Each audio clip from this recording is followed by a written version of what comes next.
Good morning. Hi, Hideo. It's Wednesday today, and we've got some tasks I planned yesterday. It was these. So prepare for the education thing today, which let me just paste this onto the screen for right now because I'm going to talk about other stuff for a sec. So this, if anyone's watching the VOD or wants to just read this now, hey, antimatter tape amber. So there's preparation for this, there's assigning tasks to Hideo, and there is analyzing the data that we have again. And then if there's any extra time, we'll go toward new content of either campaign missions or hardware. I have not heard back from the artist yet, so we haven't laid out a contract yet. So all I did was send over all the designed items from yesterday.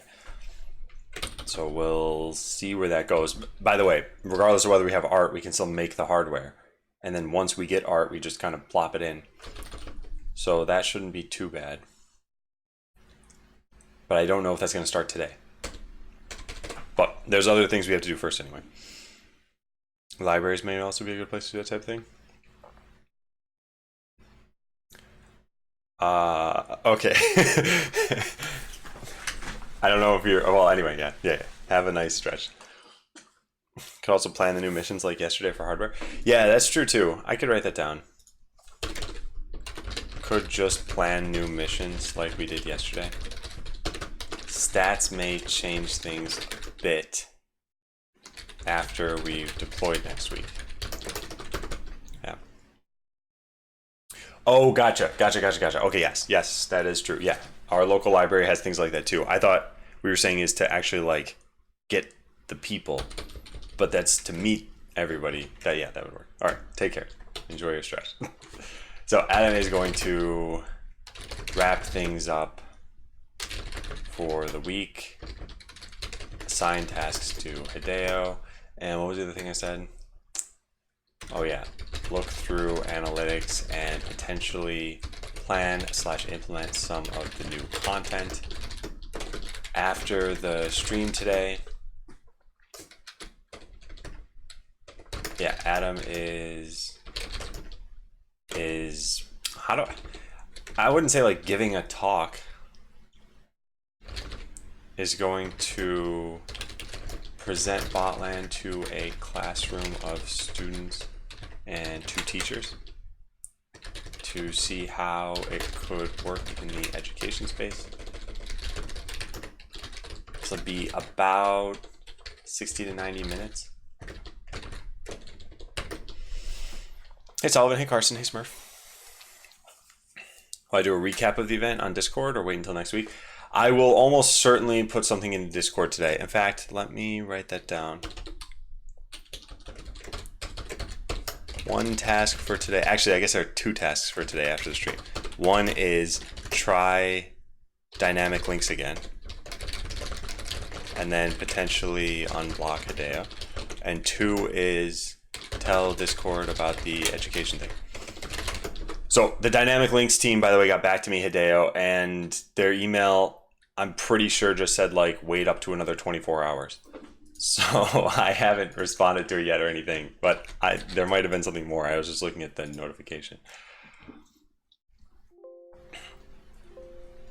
Okay, so the first thing I want to do is actually look through analytics because the more recent, the better. And I just pulled the database at like 8:35. So it was about 10 minutes ago. Let's see what we've got. Where is this? Here.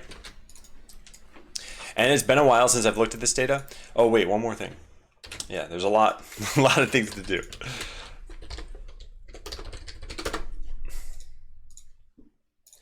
Which is to write down the user retention stats. So let's get this stuff down here. Wednesday, 129.20, 198, and 2.96. So this number had gone up at some point, and then I guess it stabilized around 2.96, pretty much 3.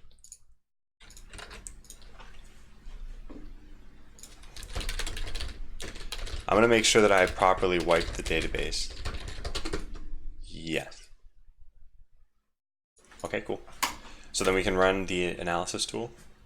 BL analyze Yarn run campaign. I want to figure out where people are quitting now. When did I deploy the last change? January 21st. So that was 8 days ago. And this fixed a major bug. Okay, having it set to 7 days isn't too bad. Hey, trust me. So let's see what we've got here. Win ratio of the first mission is pretty good. And quit ratio, how many users? 291. So that's like 11%. Now you might say, wasn't that just 13%? No, the number of people who didn't win aren't necessarily people who also quit. Although it could be 13%, but it's about 11%. So I think that one's fine. I think this might get even easier after the new changes land. But definitely I feel like out of order would get easier. There are lots of attempts on this mission. I feel like it should be no more than 3. Yeah, second one is lower than the third. And the quit rate on that is actually pretty high. Yeah, so the second one, as it is on production, I think looks a little bit scarier. And I think people do things that are just not intended whatsoever. Oh, guess what? I've oddly found enough on YouTube. Mechanical keyboard builder. Oh, nice. Yeah, a lot of those activities where you just kind of get into the flow of things, I think can be pretty relaxing to watch. So here's the production version of this. We had 1, 2, 3, 4, 5, 6, 7 comment blocks, and then what is this, like 9 other blocks? And I think we reduced both of these pretty significantly. Oh, there you go. 1, 2, 3, 4, 5, 6. So we got rid of 1 here and 6 here. And here's where I think people are failing this mission. First of all, it says rearrange the blocks, and I think people are modifying the blocks. So I think that's one thing. And the second thing is that I think they might be rearranging them into here, because that might make sense to them, even though that doesn't make sense to the game. So this problem of rearranging them into each other is no longer possible, because there's no nesting blocks. And when you edit one of these, like I could make it uneditable, but I decided against that. So I want to see if that affects the quit rate. I guess I should write something down here. Analysis, no, maybe user studies. This feedback I already looked through. Yeah. Say finished user study tasks. So all of those were done. Yeah.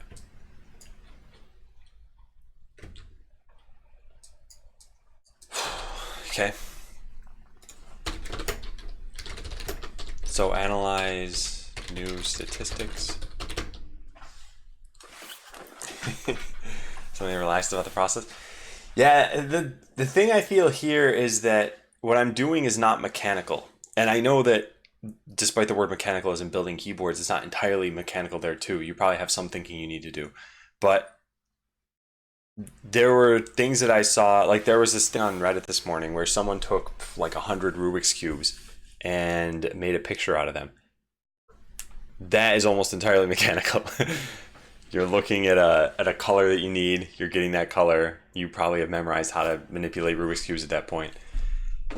So I feel like a lot of times I kind of break out of this flow because I have to think deeply about something. It's not a problem, I just think it's a different process. So analysis done on 129.20. Last patch before this was on 121.20. I'm analyzing counts from the last 7 days. No, it was actually Kobe Bryant. But it's not the first one of those that I've seen. I think it's a cool idea. So maybe we should just copy paste all this information. Yeah, it's probably a good idea.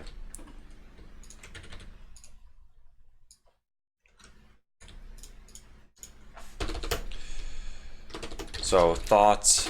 One, the quit rate of out of order is probably higher than it'll end up because of the if blocks that are going to be removed. I hope so. The only other thing I can think of is that people are modifying the blocks instead of just rearranging them. Also a huge jump in win ratio for the last one. Yeah, but that one is the only one that's expected, and In the Shadows is going to be pushed further and further in the campaign. So I'm not super concerned about that. The other thing is that the number of people who even get to that one is pretty low. Hey Lizard Den. What am I working on? Working on a game called Botland. And you've actually been here before a couple times. Well, at least once.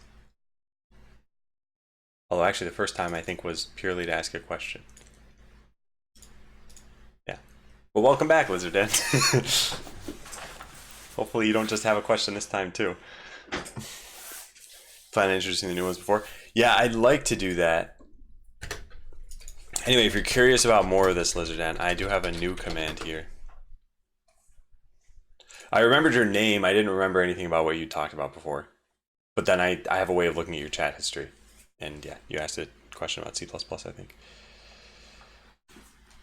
Okay, so this, I think, is the cause. Now, if this were the cause, it might increase the win ratio by like 10%.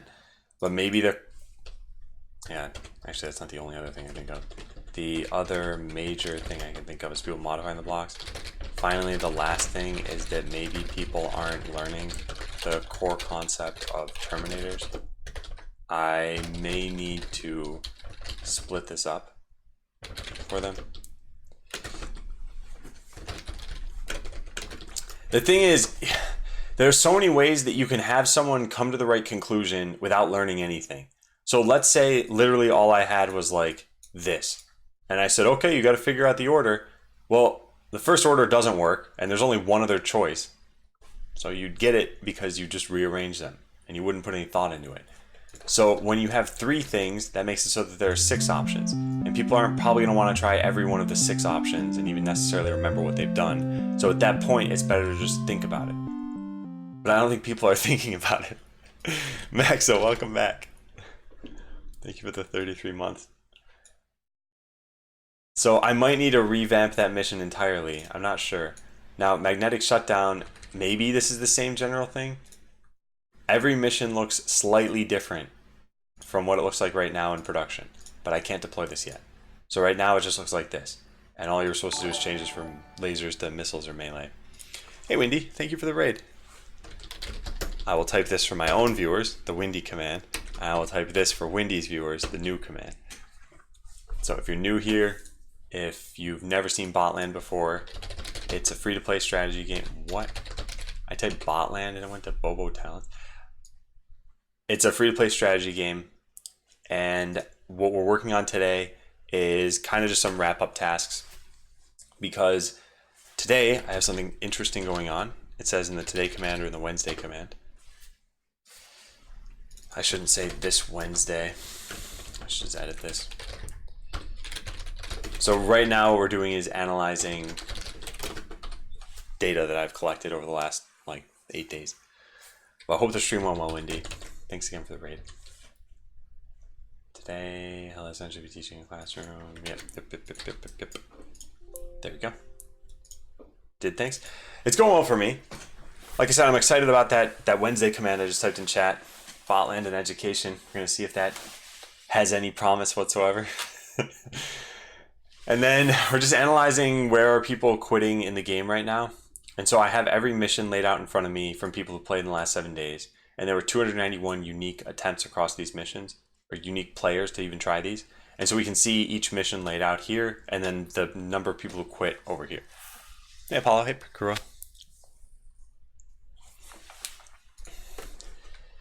Yeah, so magnetic shutdown, the only thing that would have changed here is this one line. And that's probably not enough to influence the outcome of this.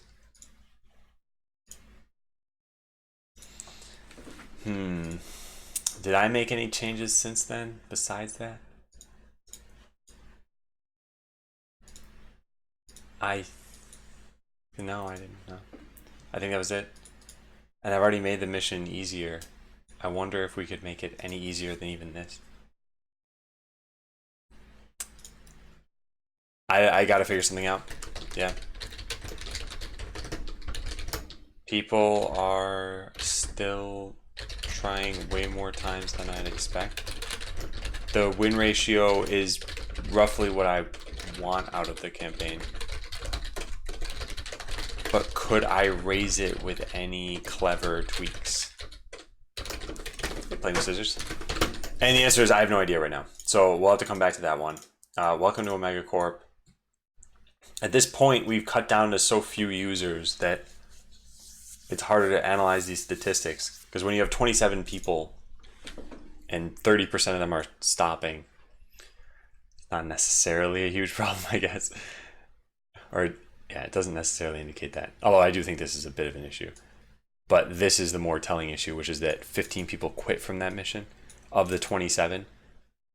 So that means that 4 people did not win it and then went on to do other things in the game. But most people are quitting there. And I think that part of this is just making more mission content. If you get to a mission that is too difficult and it's like 20 into the sequence, you're probably not too bothered by it. You'll probably just come back later. You've already played all the other ones. Well, who knows? Maybe people think at that point they're like, hey, this is just a single player game. I'm not sure. So maybe at some point during the campaign, we should pull people out of the campaign so they're aware about PvP battles. We should only do this when the home screen's UI has changed so that they can navigate back to the campaign if they want to. Do you have any way to check or tell if they still play after a failed tutorial or campaign? Yeah, but only if their account's not so recent that they are still playing right this second. So what this represents is people who failed on this mission and then didn't do any other missions. And what this represents is people who failed on that mission and then stopped playing the game. Oh, by the way, I have Google Analytics data that I should look through. Yeah, look through Google Analytics data for mission number 2, tutorial number 2. And then look at Raimi referrals. We're gonna take a look at that today too. Although that might be a little bit tough. No, I think I know a way I could do that. Yeah, so the reason I say this is because there is a relatively high quit rate on the final mission. And I don't know why they're quitting at that point. They've already beaten 6 missions, so they must have been interested enough. And then the first difficult mission stops them in their tracks. Yeah, I'm not sure. Just think about that. So what else do we have here? So the number 500 mission has 22 people quitting. This is a very high quit rate. Oh, man. I wonder if I'm approaching this all wrong. Like, maybe... Because I keep thinking if I have more missions, I can slowly lead up to ones like this. But maybe it's just that people would never want to do this mission. The purpose of this mission was so that you would... So you would learn what a real match is like. This is very similar to a real match. Now, granted, this also got a lot simpler because now all we have are these snippets, which I think are easier to understand than these snippets. So it's possible that on its own increases the retention ratio across the board. That was one of the biggest problems I'd seen in the game, so I should hope that it does. But without so many choices, yeah, it might be easier. This is all in HTML, CSS, or WebGL. It is a combination of all 3 of those. And then a lot of JavaScript too, of course. If you're curious about more, that stuff is listed here. Okay, so thoughts. I guess number 1 thought is think that simplifying Blockly should show improvements across the board for these missions. Welcome to Omega Corp, for example, is pretty daunting if you're in the habit of making scripts for everything. What does it say when you lose this mission? So let's say I just put down bots that aren't going to do anything. Try to destroy a single group of bots at a time. Maybe I should say something like, you don't even need to write a script for this mission.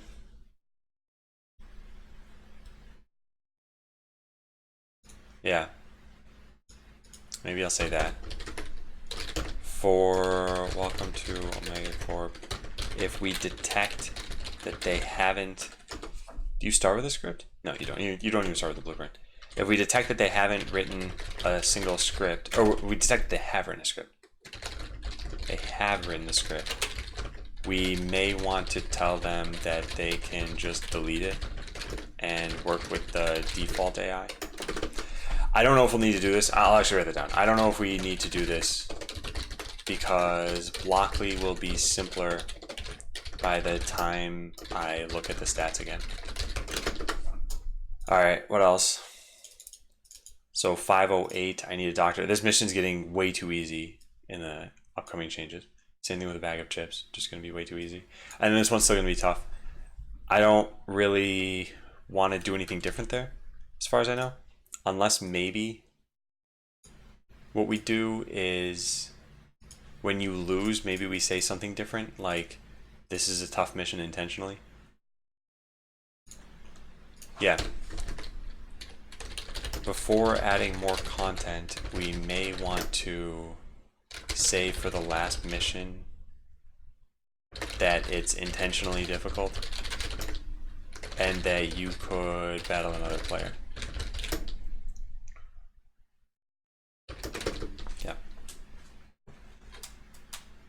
Yeah.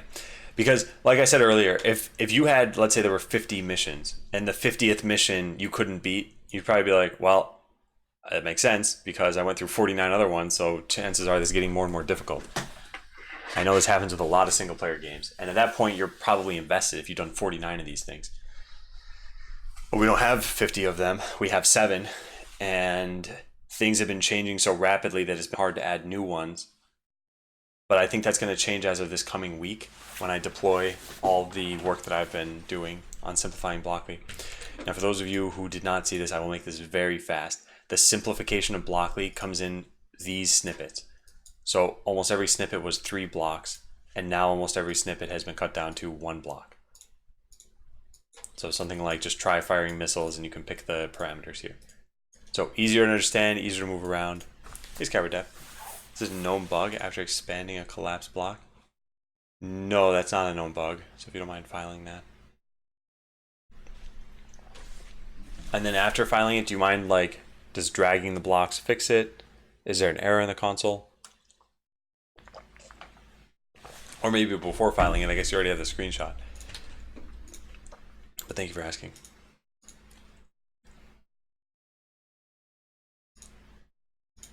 Okay. So I don't know if there's anything else specifically I want to talk about here, but I do want to look at the Google Analytics stuff. How am I feeling about the presentation? I'm excited about that. I think it's going to be really good. I am just a little bit disappointed that I did not deploy before the presentation because I have all these changes that I think are going to be helpful and the students won't get to see them because I didn't deploy them. And the reason I didn't deploy them is because I didn't have a long enough time to make sure that they're good. So it's a very, very tough decision between having them run the old experience that doesn't have as many bugs or have them run the new experience which could potentially have bugs. I think I'd rather go with the first one so that students don't get stuck and then I kind of lose that time. Upload screen caps and show them this is coming. Yeah, this is one of the things I want to talk about here. And then yeah, prepare a very tiny presentation just for the teachers. Upcoming changes to Botland, Blockly simplification, more missions at some point. Yeah, I do want to tell them about that. Hey, Krasner. Yeah, the students won't care, I don't think. But I think the teachers would care. And I might ask them about that stuff. All right, so next I wanted to look into Google Analytics, and I wanted to find out. Well, actually, no, we can't do that yet. We need to look at the tutorial completion rate. I hope it goes well too, for sure. Okay, so first let's look at the times. Tutorial number 1 is at 0.95 minutes. Tutorial number 2, and this is additive, so this can never be lower than the first one. And tutorial number 3 is 4.37. So when we do this and we multiply by 60, we get the number of seconds. So this was 57 seconds, this is 2 minutes, 28 seconds, and this is 4 minutes, 22 seconds. Now, technically we should also maybe subtract from the last one, but we can just approximate. This was like roughly 1.5 minutes, and this is roughly 2 minutes. So now the completion rates. Tutorial number 1, tutorial number 2, and tutorial number 3. Now this is over the last 30 days. I actually don't want to do that. I want to find out the ones for the last less than 30 days, probably like 8 days. So yeah, let's set this to 8 days. And let's see if this was even getting better over that time.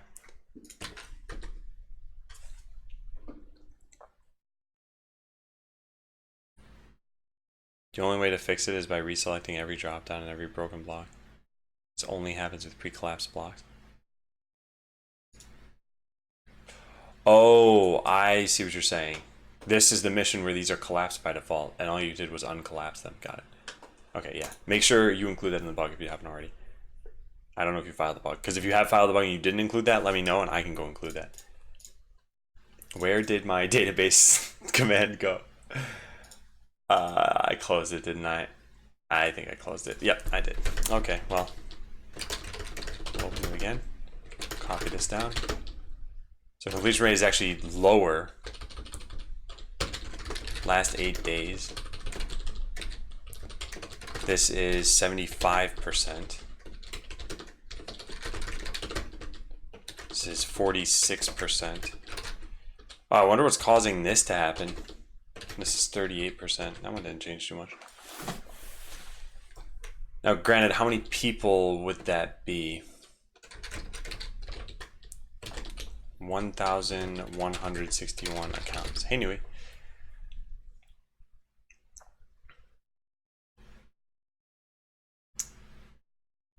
I've only made one tiny change to the tutorial.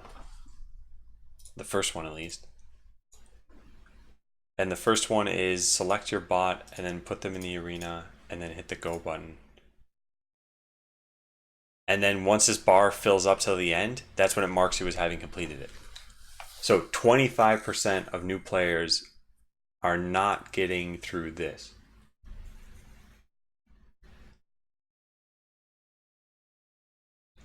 I wonder if we should just cut this out. Yeah.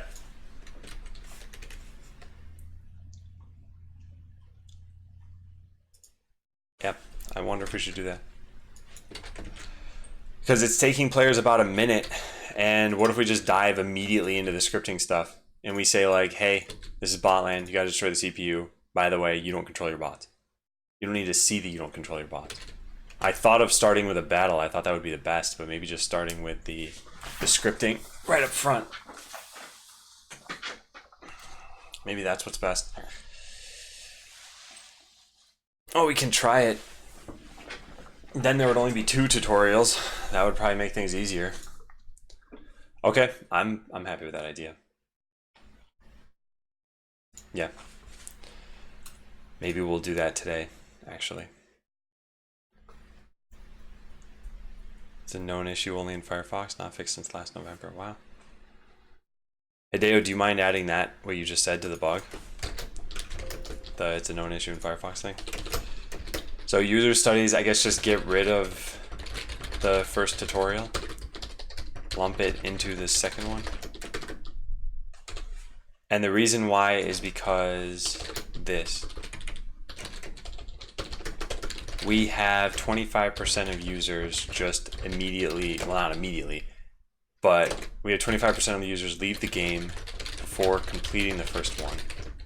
The first one doesn't accomplish a major goal other than, well, it's selecting your bot so you can deploy it.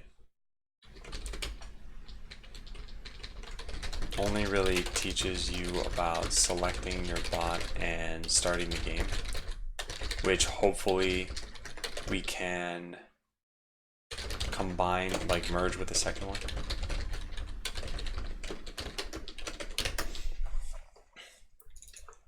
So how do we do this? We figure out 75% times 1161 is going to be close to 800 something, and then 46% times 1161.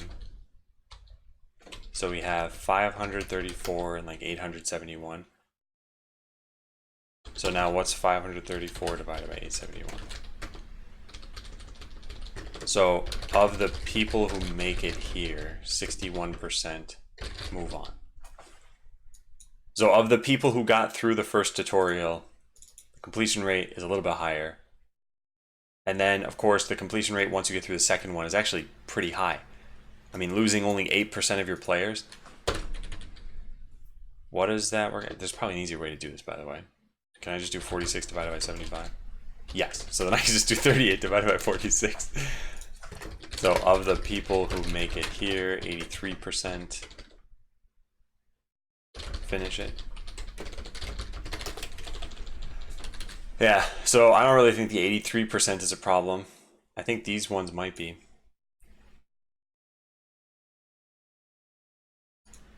Oh, so it's just with pre-collapsed blocks. It's not too bad. There's only one time in the game where I do that, and I actually don't want players expanding those blocks. So if they're buggy, it's not the end of the world. Yeah, so what's going to be tough about this is that you modify this bot, and then when you're done, it's already selected, so you can just put it into the arena. Which means that in the third one, you won't know how to place bots. So tap the enemy bot now. Maybe I just assume the players will figure that out.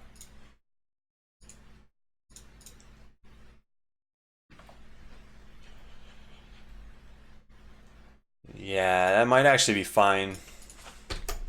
Maybe due to how the game works, we don't even have to tell them about selecting bots anymore. Hey, Ramo. Alright, well, I think this is a really good idea. I think we need to do this. Then I wonder if we'll get more than 40% of users to finish the tutorial. I mean, if we really lump this in, we can't get rid of all 57 seconds that people spent, but maybe we can get rid of 30 of those seconds. So now it would take less than 4 minutes to complete the tutorial, and you would jump into scripting immediately. I think that could be good. All right, yeah, I think we're gonna do that. So is there anything else I could look into here that might be helpful? The second tutorial, that's right. So second tutorial, we have seen that of the people who make it there, 39% are just leaving. So now I can figure out where they're leaving because I have instrumented the whole thing with Google Analytics. Or at least I should be able to.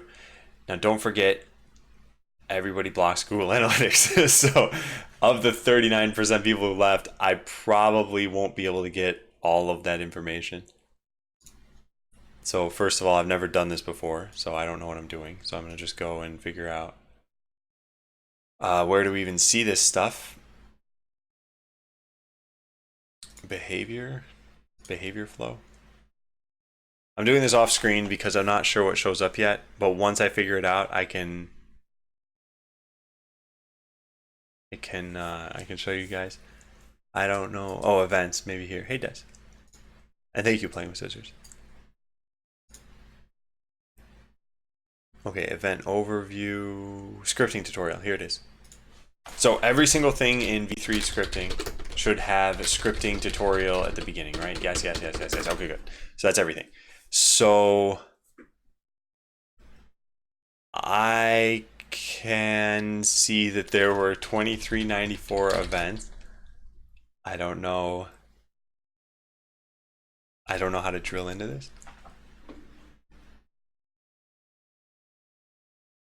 Type a term into the filter field or filter on an advanced metric. Okay, wait, what are these things called? Log event has a category, which I'm looking at, and then an action. How do I filter on the action?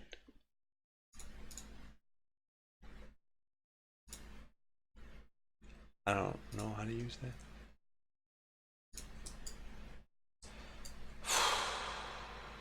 Maybe I'm in the wrong page. There's got to be some way of doing this. Like I said, I don't know how to do this. So once we figure it out, I should be able to just write down some notes on this. Yeah, I don't know. All right, I'll need to look some things up.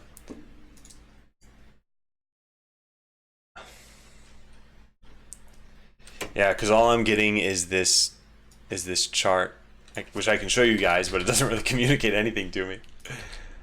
Which is this. Like on any given day, I can see how many events there are. There has to be a way to drill into the actions here. Oh, here it is. Why? I thought I clicked this. Okie dokie. So let me paste this onto the screen.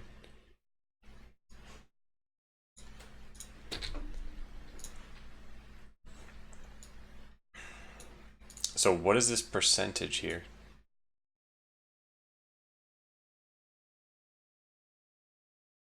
$28.2. Oh, of all the events. I see. I think, right? Does that make sense? Yeah, that makes sense. Okay, so then never mind. That percentage doesn't really mean anything. And then unique events we actually might want to look at. I'm not sure. But anyway, so the number of people who start this and then who get to the script edit, we lose, what is that, 1/13 of players? How is that possible? So basically you get to this, it says rather than being able to directly control your bot scripts, tell them what to do. And then the number of people who click next there and then who click this button, we've already lost like, yeah, 1 out of 13 people. That's why I think we should just start with this. Style, art, etc. Yeah, I guess I just hadn't closed the game. And then so the number of people who go from being able to do the script to starting the battle, not even winning the battle, we lose another bunch of people. Hey, Gretel.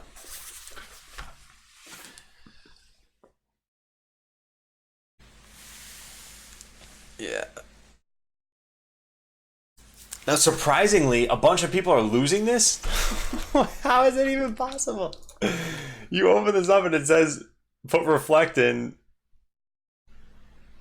and it shows you what you're supposed to do. And if you do that, you win. Maybe they were intentionally trying to see what'll happen if I don't do it that way. Or maybe they end up doing something like this. And they, anyway, some of that stuff will be easier in the new version, which I'll have to play on Monday. People expected robot battles like the one in the arena. They'll leave. It's just different. Yeah, but wouldn't they have just quit in the first tutorial? I guess not. Maybe they would have let it play out. Because this is only for people who actually made it to the second one. But yeah. Okay. Can I drill in the losses to see what people did to lose? There are only like 3 things you can do to lose. One is you just don't even add this to your script. One is you add it in the wrong spot. And one is you manipulate the script in like a weird way like this. That's it. Those are pretty much the only 3 things you could have done. Because there are no other blocks here, so it's not like you could have come up with the wrong strategy or something.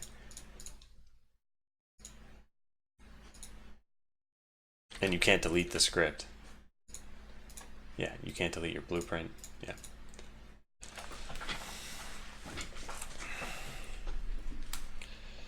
Can you code something here? You could actually dive into code, yes. I don't think that people would do this too much. From what I've seen, Like, yes, that's possible. And yeah, I could stop that from happening if I wanted to. But from what I've seen, people don't generally explore the different buttons in this dialogue when they first get to it. Hey, sick. So I'm not really sure what do we do with this information. I guess I'm planning on changing the tutorial experience anyway. So maybe there's not really much we can do there. Because I do think getting rid of the first tutorial entirely would be a good idea. Yeah.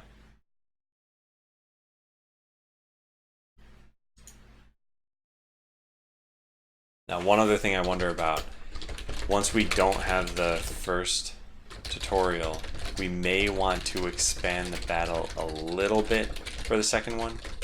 One thing that's nice is that you only have to place 2 bots, but since they have reflect, the enemies will just destroy themselves, so it shouldn't take much longer to watch a large battle play out in this tutorial rather than the first one. Hey Remy, thank you. I'll have a wowie day indeed. Alright, the final thing I wanted to do, speak of the devil, is look at Remy's referrals from the Dutch Game Garden thing. So Remy, what was the account name? Was it DGG at the end? I think it was Game Garden. Botland DGG? Oh, okay, well, I'll look into that. I gotta figure out which user it is and then go find the data for it. So I will type this in and let's see if we come up with a user. Yes. And then just for last, I'll type this in and yeah, no user found. Okay, so then it's this user and now I have an ID for this user and now I can go look up some stats on it. Just move on silently if it's 0. All right, so for our next task, everybody. No, I haven't looked at it yet. Let me see. So first of all, where's the referrals table? Hey, Fane. The FAQ has to be at the beginning of the chat message. So yeah, you can't put Adam Hack there first. You could actually put it second if you want though. Was I waiting on you? No, it was just perfect timing. That's all. So describe referrals. We have this referral system and this is the proper one, yeah. So what we can do is we can say select star from referrals where referrer ID equals Remy's.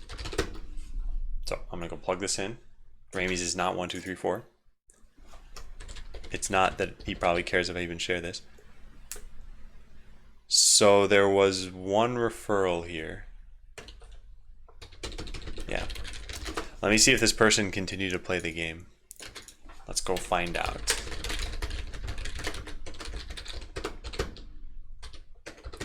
Yeah, 1 is more than 0. Let's see how many times they logged in. Number of logins was 1. And I'm guessing it was back on that day.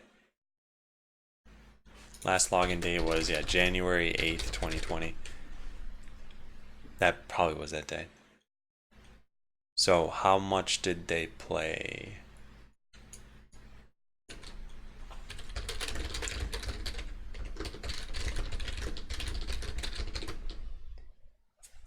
So no campaign missions done.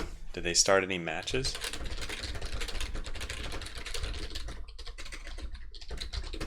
No, no matches started.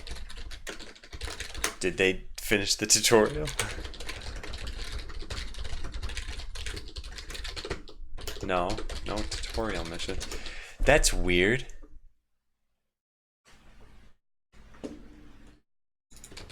It's very weird.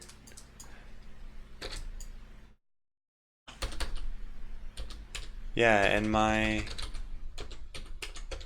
queries aren't wrong because when I plug in Remy's thing, it works. Oh, Remy played a ton of matches on that account. Yeah, they signed up and did nothing. Yeah.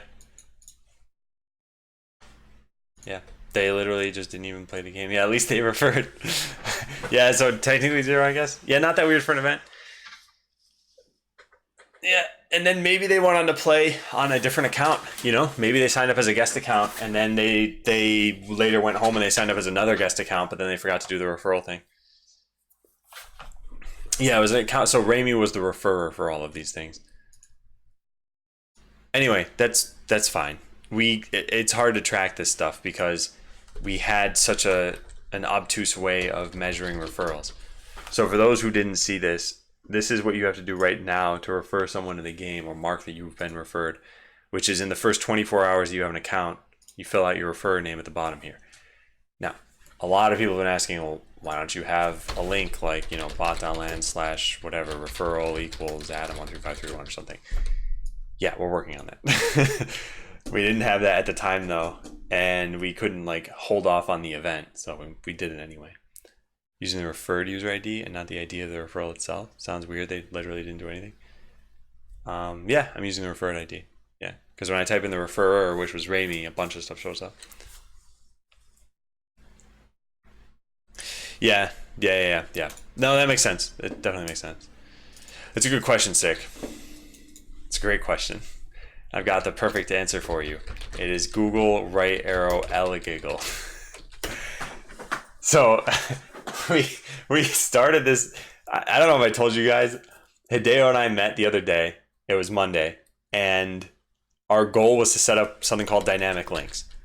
And so if you look up dynamic links, you'll find out what they do. The short story is that you have it linked to one of Google's servers, and then Google will figure out what to do if you're on iOS, what to do if you're on Android, and what to do if you're not on either of those. And so if you're on iOS, it should open up the iOS Botland app. If you're on Android, open up the Android Botland app. If you're on anything else, it opens up the website. We couldn't set this up because I made a test project, and then I made links.bot.land as the domain. And we were like, okay, cool, yeah, this is gonna work. So then I deleted the test project, and I made the real project, and I tried setting up the same URL. And you probably already know where this is going. It said something like, that's already in use. And so I had what I thought was a bright idea. I'm like, you know what? Google lets you restore projects. So what I'll do is I'll restore the test project. I'll delete the link from it. Then I'll delete the whole project again. And then I'll try it here, right? Didn't work. 15 hours later, still didn't work. And then I haven't tried since, actually. But that's when I filed a support request with Google. And they said, have you tried waiting longer? So for all I know, it would work right now. Hey, Christos, Eric, and Kappa. Serious question, why do I use VS Code? Yeah, if you check out the VS Code command there, that might answer some of it. And this will answer, yeah, actually, that should answer the whole thing. Yeah, so let's just go try it now, I guess. I have to do this off screen, but I can try it at least. So give me a sec. That way I can figure out if this is even going to work. How do you even... Oh, man. By the way, during one of these processes, I got stuck completely. I clicked add Android app or something, and it just didn't have anything in the dropdown. And it didn't let me move on. And that was it. All right, so dynamic links, get started. I'm going to type in links.bot.land and hit enter. Nope, I'm still getting the exact same error. So have you tried waiting longer? Apparently is not gonna work. How many hours would it have been at this point? We met Monday at like 5 p.m. So like 40 hours?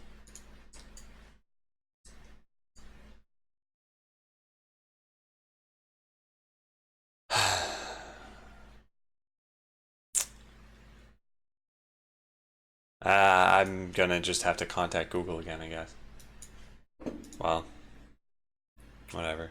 Use another subdomain that isn't linked. Yeah, so I thought about that, and I thought maybe we just make it link.bot.land and then later change it. But then again, I also thought that I'd just have to wait another day. So I'll have to think about that. Do I drink one whole jug of water a day? Yeah, Grognosh. This is about 75 ounces.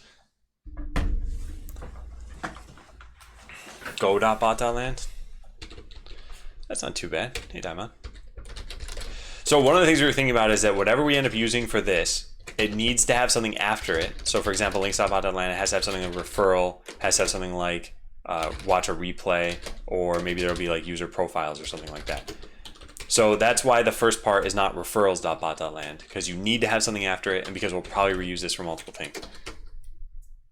So I thought links might make a lot of sense. Yeah, Go does actually sound pretty good. We can't change anything after the bot.land. Like we can't put .com here or something, because then I'd have to pay for another domain. So it has to be something.bot.land. So get botland, go.bot.land, antimatter tape _1 botland player.bot.land. Those are all really good suggestions. Yeah, it can't be play.bot.land, and it can't be anything that already exists and is in use in enough places. So basically play.bot.land. Also technically can't be shared.bot.land. So how about we just take a vote? I don't know. Let me think about this though first before I say anything. Go may sound weird.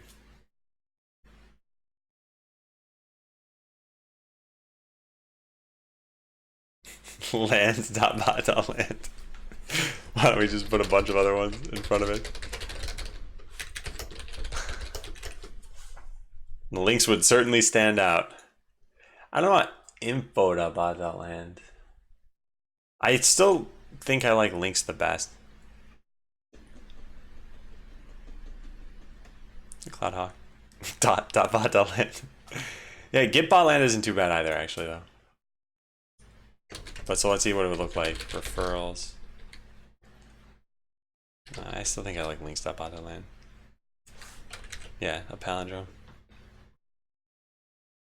No idea where I should start. One more question. Is it important to know math to be a programmer? So, excuse me. Git is a fairly common convention now. And hey, Ender. So, Daimon, But what does this do, though, when you go to this? This is for, like, starting to use it, right? Remember, you would be using this even if you're, like, a long-time player of the game and you want to share a replay with somebody else. You would use git.bot.land/replay. Wouldn't be too bad, I guess. I can't beat ledges at Smash. Yeah, it gets more for an app and download. I don't know. Okay, I'm fine with links. I'll just contact Google again.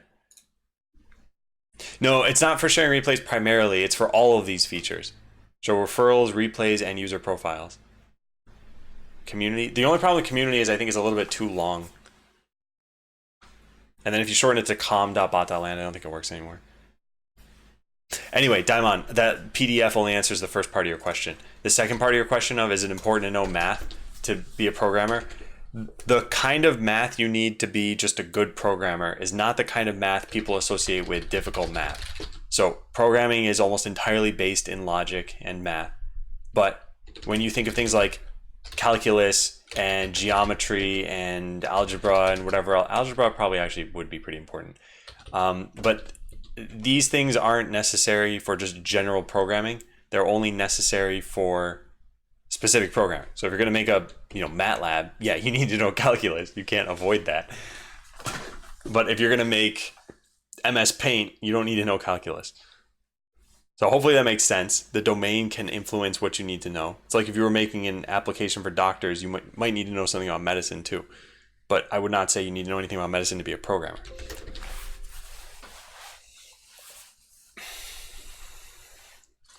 You like my.bot.land? That's actually not too bad. Because this is all user stuff. Referrals, replays, user profile. My should redirect to a profile.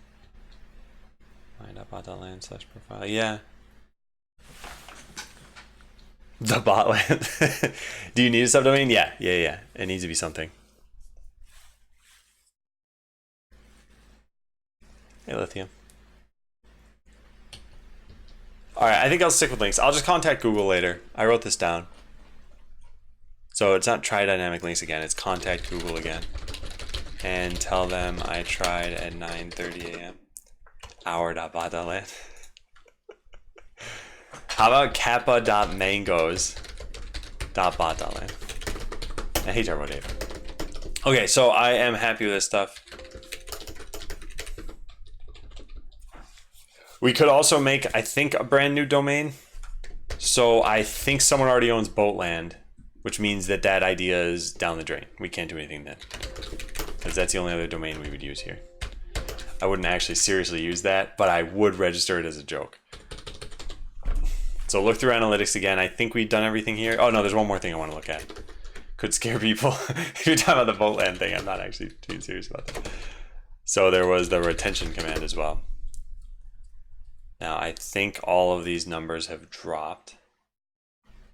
So let's look. Hey, Bats. I should probably be tracking these things. So number of players who quit in their first session, whose accounts are new within 7 days, 612. How many new accounts do we have?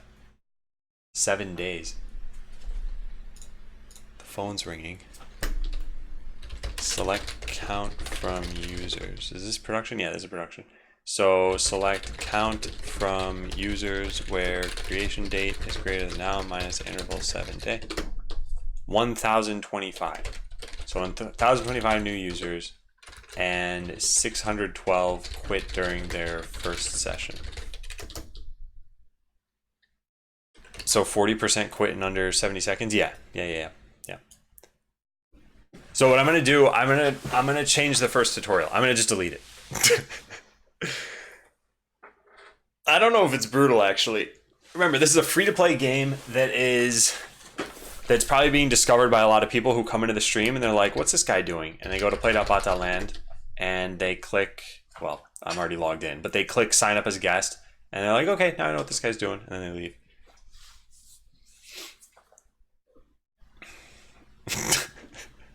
Turbo Dave.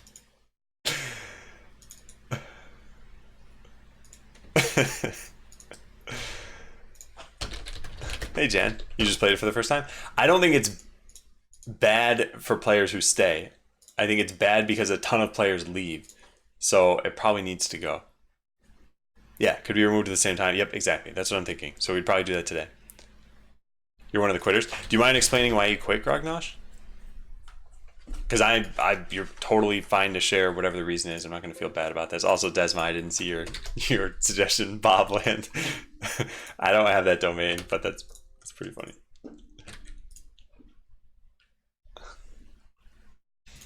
Yeah, so I think I'm going to get rid of that. What else do we know here?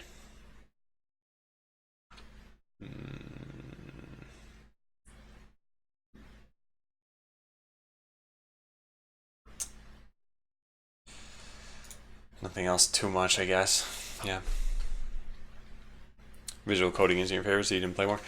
Yeah, I wonder, did you know, Lithium, at the time that there was just regular coding in the game too? Because you don't have to use visual coding if you don't want. The game doesn't introduce this to you right now, though. That's for sure. So nothing would have told you that this is in the game. Other than me, I guess.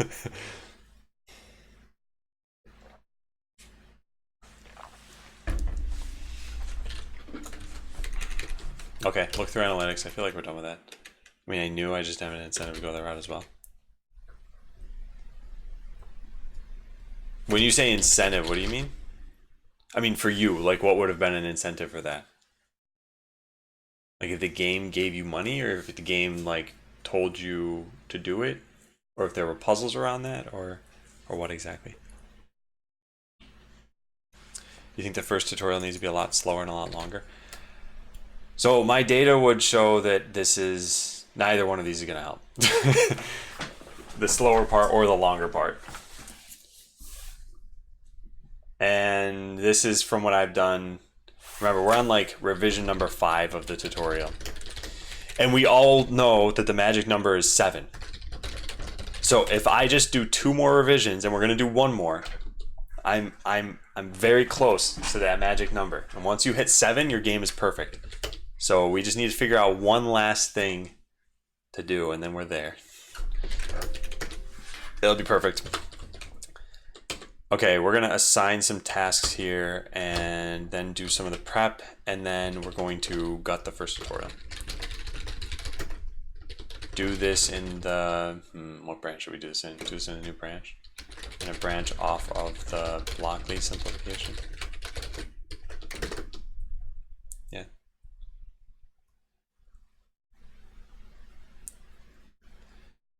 Maybe a tutorial that marked as advanced with a tutorial reward at the end of making that code work. Yeah, I guess the way I see it is that whether you're writing code or whether you're using blocks, they're both just interfaces. So right now, there's technically one thing that code can do that blocks can't. But other than that one thing, they're the same. They're just different interfaces. It'd be like playing with a GameCube controller versus playing with an Xbox controller. They both have buttons and sticks and other stuff. One doesn't really like necessarily give you an advantage. So that's where I don't think I could have coding specific problems. I think they would just be logic problems, and you could solve them however you want. I know, Grognosh, that's totally fine. Yeah. Yeah, I've heard a lot of people have been turned away by the graphics. And that's something that I've always said is like, I can't really do much about that. The graphics have already been paid for, and even getting new graphics at this point, it's like, it's not going to be cheap. Not for the kind of money I'm making, at least.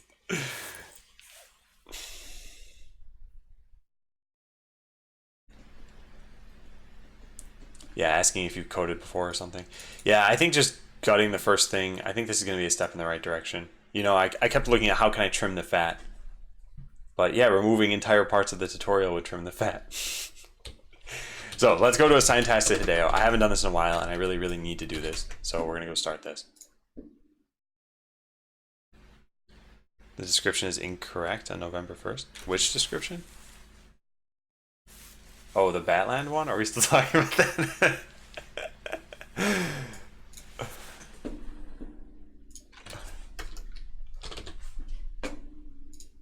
Did I miss something? This.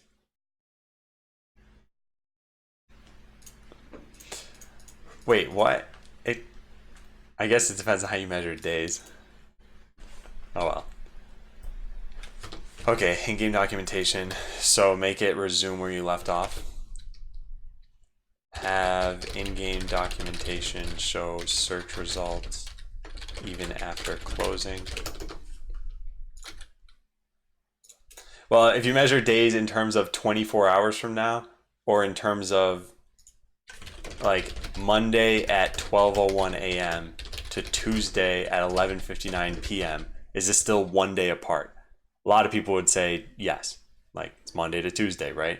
And not consider that almost 48 hours have passed.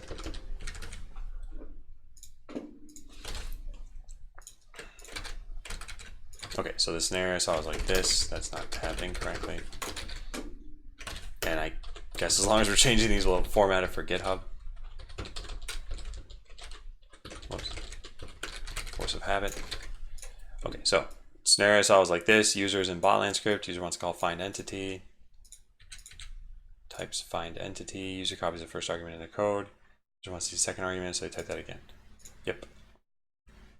Find entities results are still there. They still have to type this.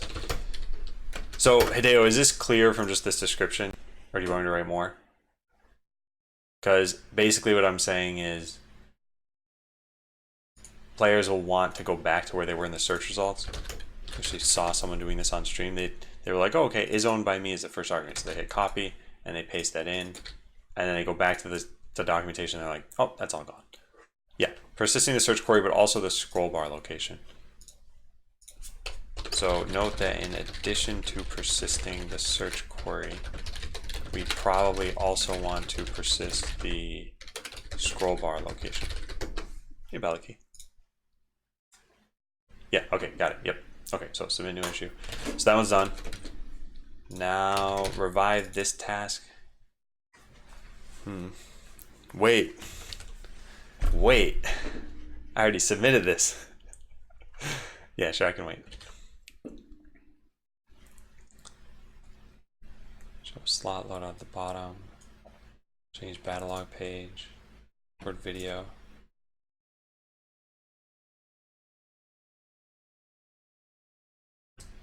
Yeah.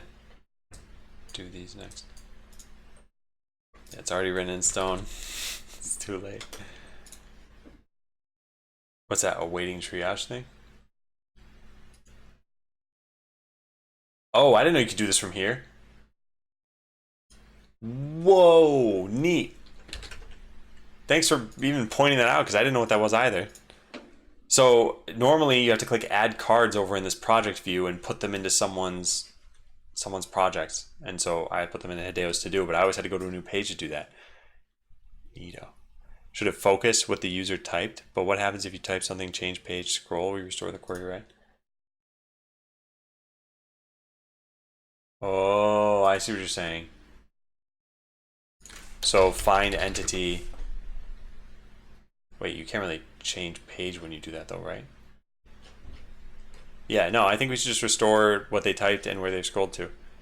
Because if they got down to here and they open up the docs and it's showing this again, they'll just delete their query, I think. But yeah, we should focus where the user had typed, I think.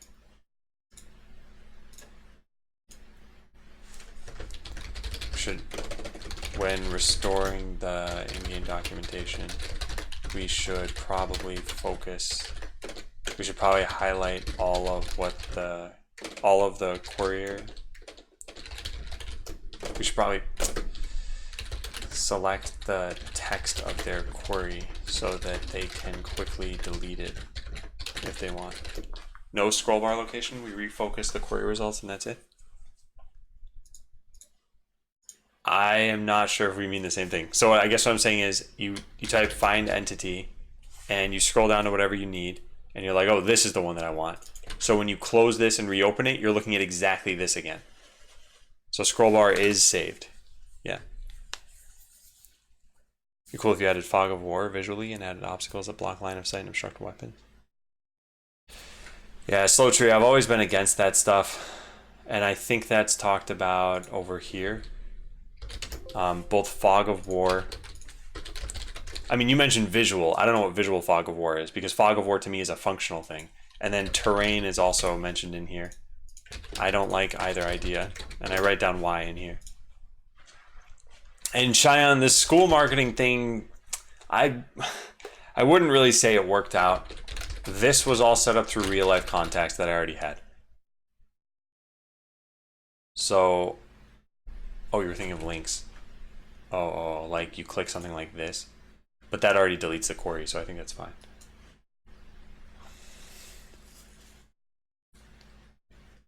Yeah, anyway, so me reaching out to people has done pretty much nothing. In fact, all of those 10 Steam curators, I got one response, and that person said, I'll do a video, and they never did a video. So this is par for the course for what I've seen when I reach out to people. Which is, I find this part to be the biggest shame, is that even once people say they'll do something, that they don't do it. And I'm very frustrated by that, actually. And that's always what's led me to get demotivated with reaching out to more people. I know that I should have the attitude of like, gotta get back on the horse, but it's really tough when every single email you ever send results in nothing.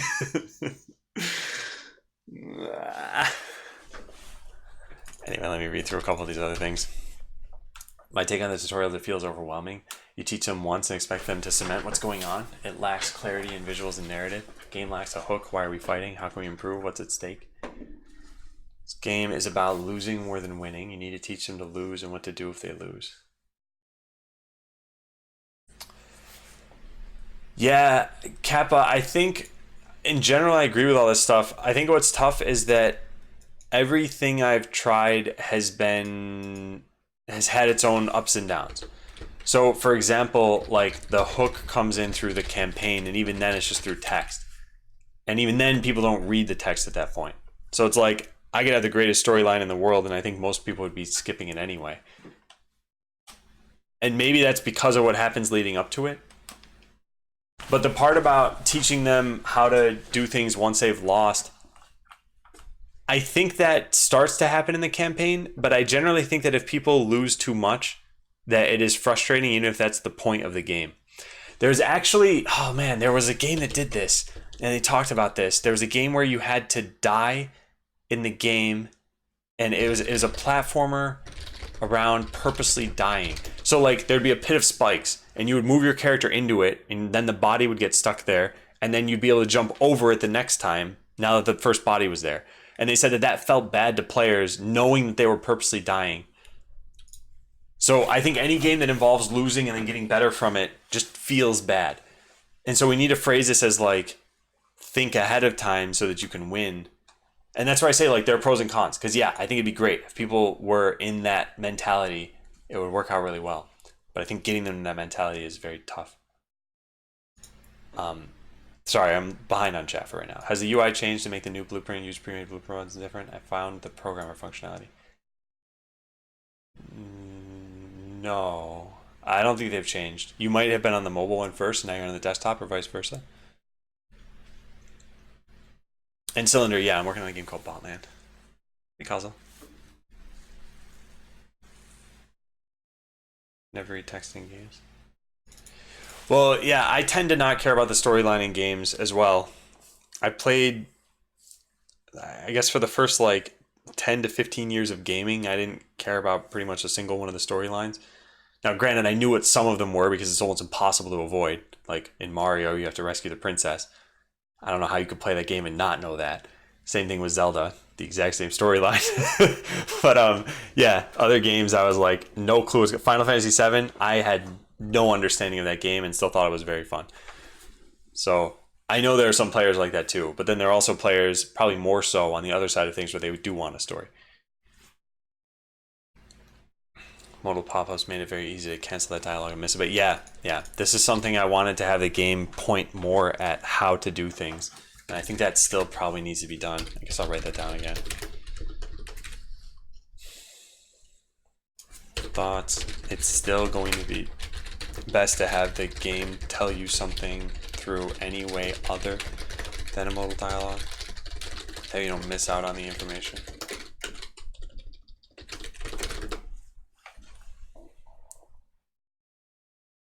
It's not Braid that I'm talking about.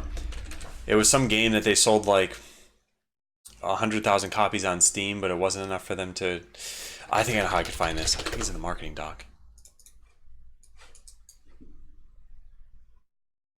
Hey, Leander. Maybe Mario's the bad guy. Maybe he is. And hey, TV Tupper Box. So there was a retrospective, and then there was some... Where is it? Aw, man, maybe I don't have this. I thought it was here. No. Man, there was some... I don't remember. Yeah, I don't remember what it was called.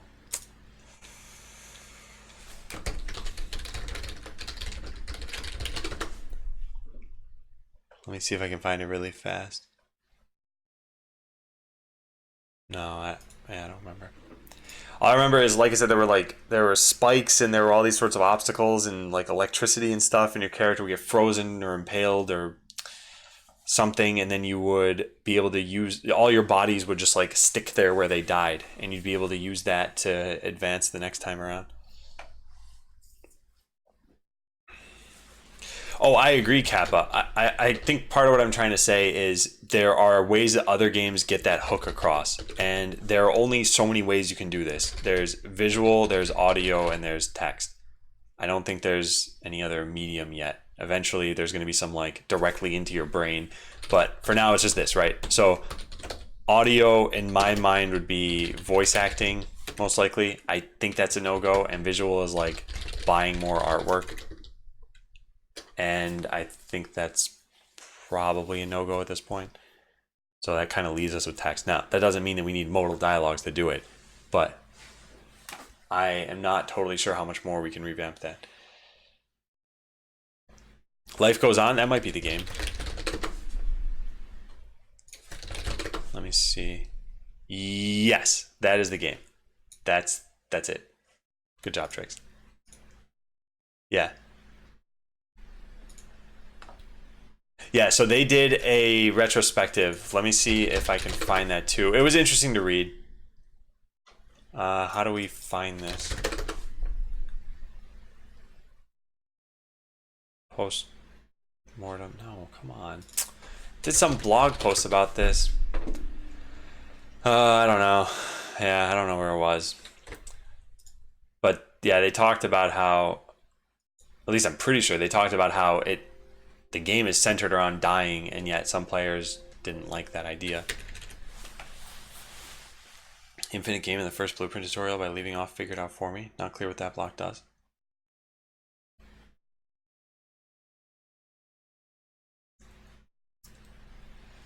It's not supposed to be clear at that point. What it's supposed to indicate is that like the rest of the logic is figured out for you. So I guess this is another thing that I find very difficult is that I've seen this happen quite a lot. If there's anything that's not explained in a tutorial, people want it to be explained even if it's not important yet. And so this is very similar to when you're doing Java code, you know, public static void main string args. And almost all the starting tutorials would be like, all right, ignore public, ignore static, ignore void. Main is the entry point to your program. Ignore string, ignore args. Okay, main's the entry point to your program. Now you can type system.out.println. And it's like a bunch of people are going to be like, well, what's that? What's that? What's that? What's that? What's that? And it's like, well, you can't really know what those things are yet because you're learning about entry points to a program. You're not even learning about like data structures and arrays and visibility modifiers. And so I think the same thing kind of happens in games, which is like, I've had people ask even things like, well, what's a bot? And I think you're going to play a game called Botland. You're probably going to figure out what bots are as you go along. Do I really need to say that sort of thing? So I'm not saying, Simo, that you're wrong to wonder what does figure it out do. But the point is that you shouldn't have to care what it does at that point in the game. Because imagine if I put any amount of time focusing on it whatsoever, then a bunch of people who are like, yeah, I get it, it does stuff, are now going to be like, wow, they're really going to beat me over the head with this? So at some point, I think it becomes an opinion of what do you share, what don't you share. And I've decided to err on the side of not sharing those things that are going to be obvious to players eventually or that you will eventually figure out.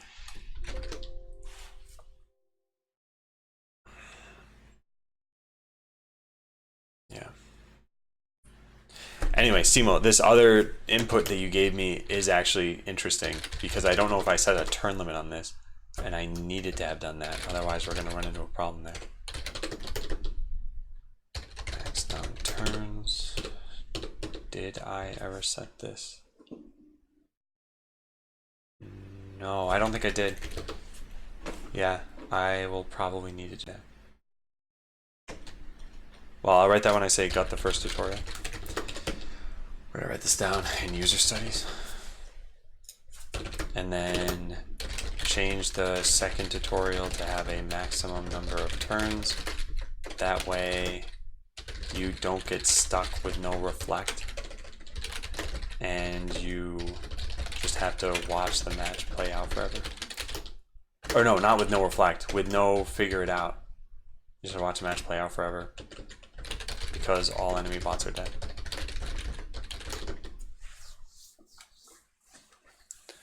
Reminds me of a question I got a long time ago when showing the game. Why figured out is not always added to every script. He didn't like seeing that block, which was not clear to him. Yeah, I think that's very difficult to tell newcomers because it's just like that Java example I said. I feel like in order for a player to understand, they would need to know enough about the game. And so at the point where they encounter this, they don't know enough about the game. I wonder if we should just like silently rename it to something else. Maybe even just figure out the rest for me. Not sure. Autopilot. Yeah. Repeats and being shown something I've never seen before because... Wait, that image you linked in doesn't actually work. Oh, never mind. There's an I that was at the end of the URL.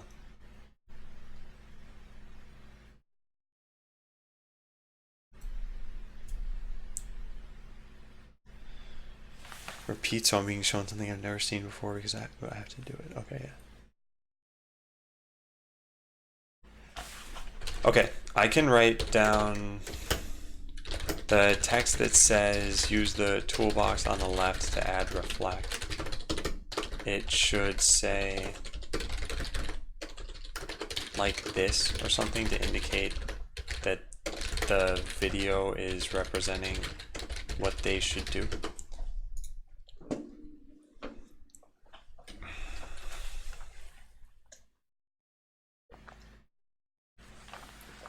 Yeah. Yeah, it's on a loop.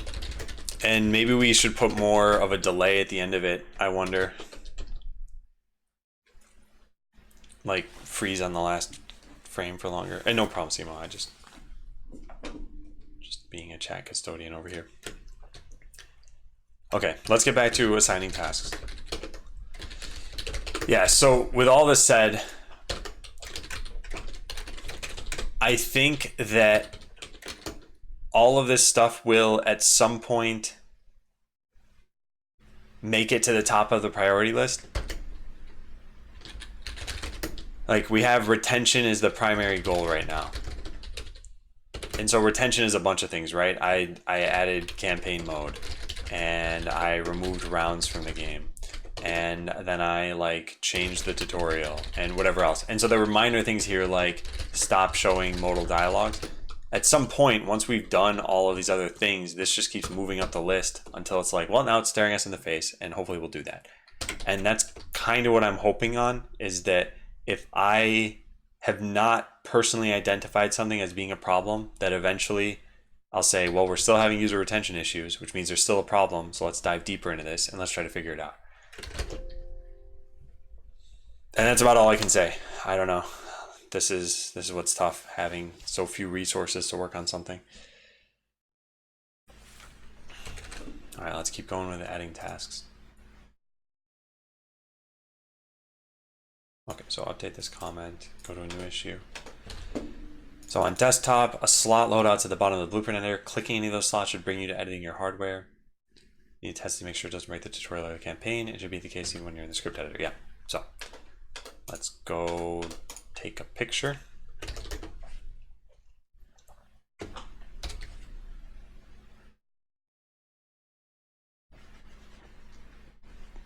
That's weird. Normally it lets me select just the inside of the window, but I got the tab bar now. That's not too bad. I'll just delete that. There we go. So we're just going to paste that picture in and then say, clicking the hardware, what is that even called? Edit blueprint footer. Context bar hardware loadout. Clicking the hardware loadout in the blueprint editor should navigate to hardware, to editing hardware.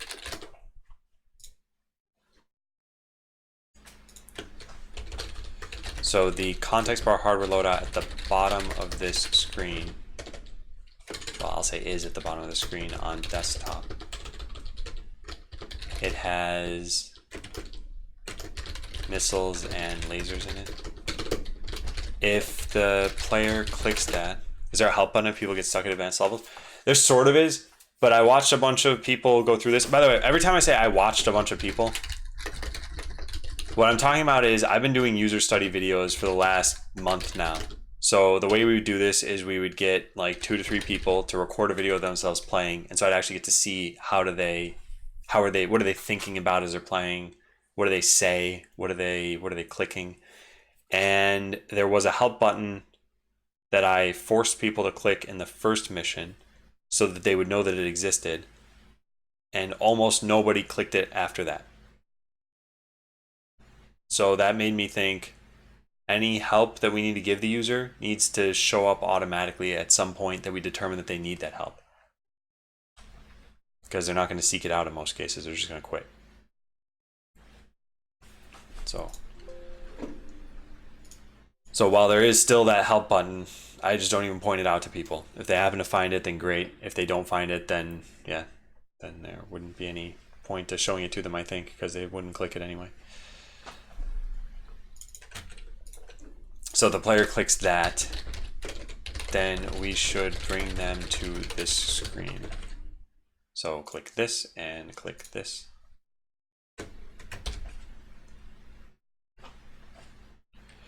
Yeah, exactly. Or make stuff self-explanatory and intuitive. I agree.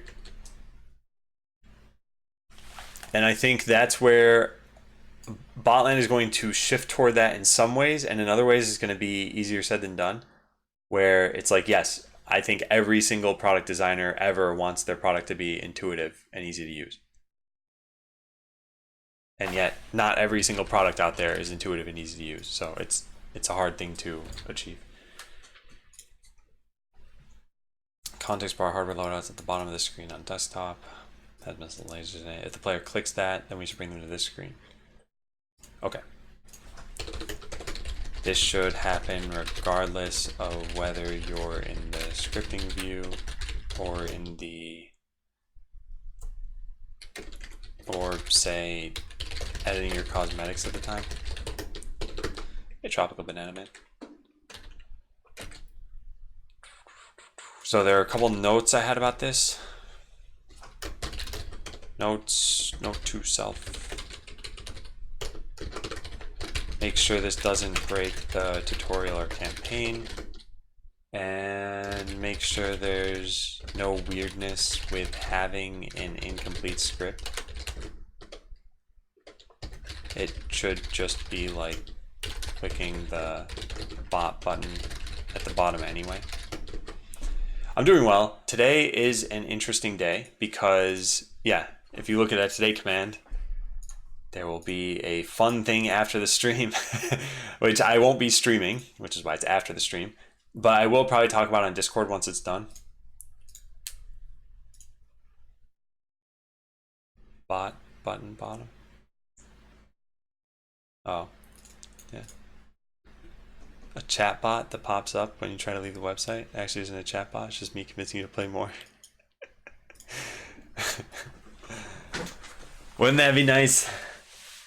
I could just reach out to these users, just say, please, I'm trying to feed my family. All we've had is bread for the last year. We're slowly turning into seagulls.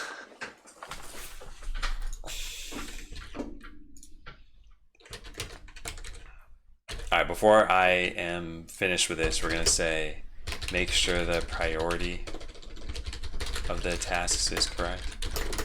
You'll send me bread.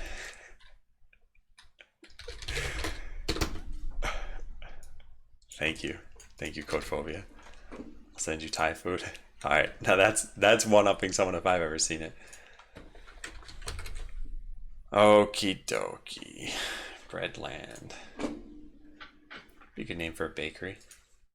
Reminds me of that Simpsons episode where Homer daydreams about going to some chocolate world where everything is edible. What if it was that, but with bread? It was that.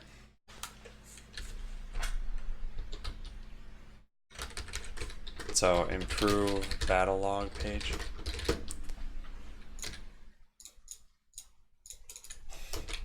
Welcome to Vague Taskland today. All I really have to go off of here is the mock-up that your friend produced.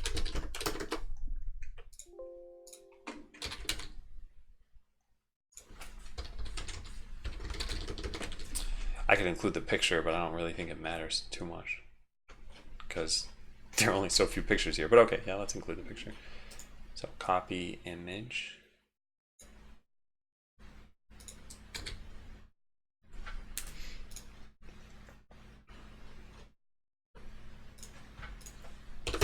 So I'd like to add buttons for the following. These things. Now, what order should they be in? Probably attack is first, probably edit defense is next, probably edit avatars at the bottom. That's my guess.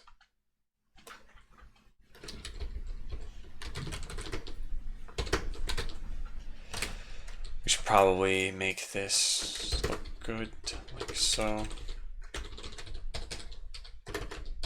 Oops. Wrong direction. Oh, probably should add spaces there too. Okay, I'd like to add buttons for the following. I don't know the best way to do this. I don't know if we want 4 separate attack buttons. Probably not, or... But I do want a clear way of getting back to campaign mode.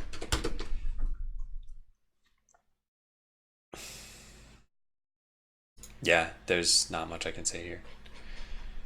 Campaign first if they haven't completed it. I don't think I want to change the order of those things. I think when people know that a campaign exists because they were already in it, that they will find it if it's not first in that list. But right now they're not finding it because it's hidden behind another menu.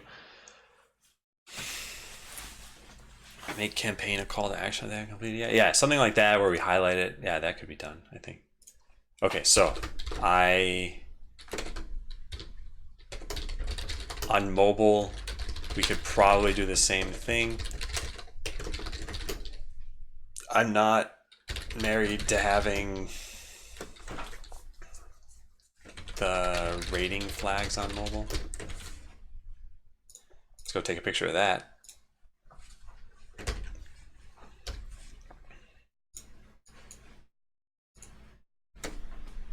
Yeah, even the rating bars. I don't even know about that. Yeah, Drake. Yeah, maybe we should get rid of that. I think it makes sense on desktop.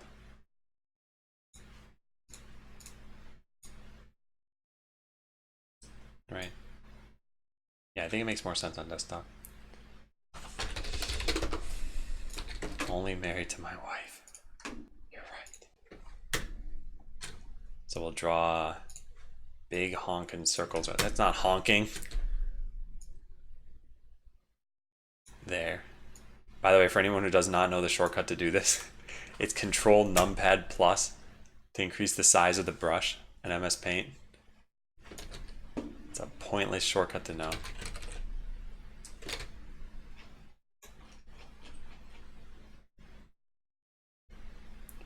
Yeah. Needs more emojis. Needs more cats. You know, the old MS Paint actually had a hidden zoom feature. Let me take a look. See if I can show you guys this. Where was... Yeah. There's a picture here. So, I don't know how many of you remember this. Oh, you can't even click this. Yeah, so 1x zoom, 2x, 6x, 8x. If you click these like bottom 1 or 2 pixels, it would go into something larger than 8x, probably 10x. Do it now. That isn't there anymore. There's just a percent zoom.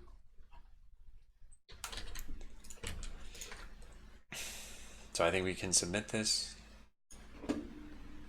Yep. And then triage it. Okay, that one's done.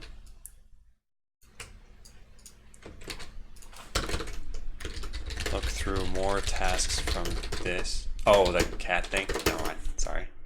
I always forget the context of stuff. All right, record video for dragging reflect, add new documentation category, probably want a different category altogether. Yep, okay, cool. New issue. Post Blockly simplification tasks. There are 2 tasks here. One, record a new video for the second tutorial.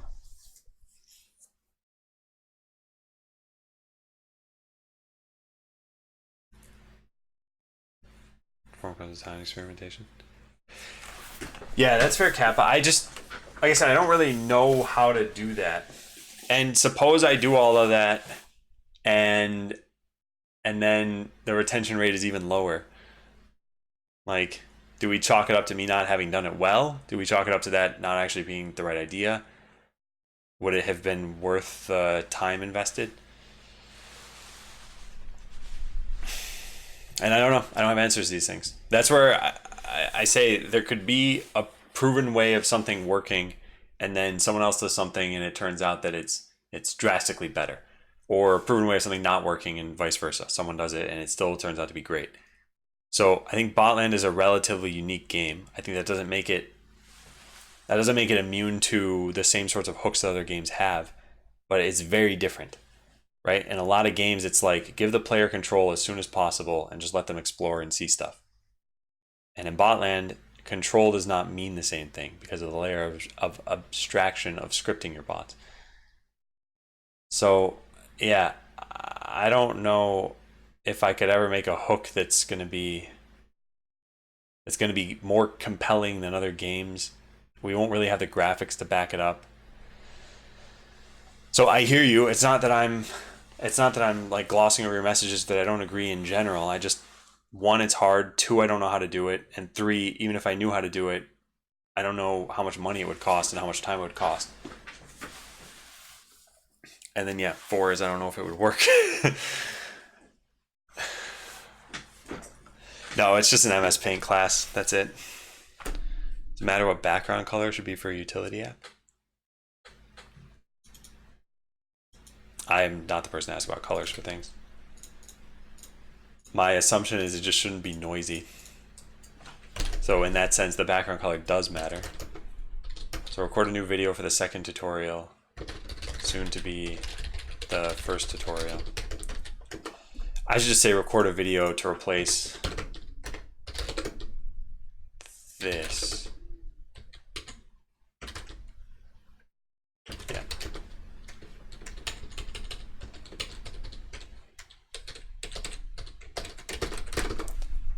So record a new video to replace this and its high res brother. Yeah.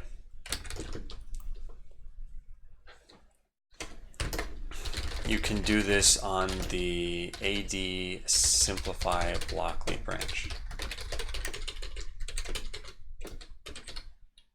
The only real difference is for the new video, A is that reflect is now a single block rather than a 3-block snippet, and B, wait a tiny bit longer at the end before looping the video.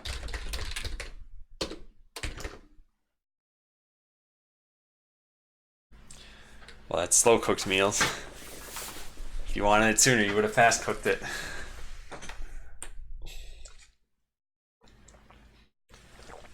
Gotta take speed running tricks, clip your food into the stove. Occupy the same space with all the molecules. So the second one is add a, hey UltraCloud, add a new documentation category. I don't actually know how we want to surface this. I should probably come up with something more specific than just this. But now that we'll have snippets, when you right click and you go to help, what should happen exactly? I think there should just be a new section called conditional terminators. But this won't correspond to APIs.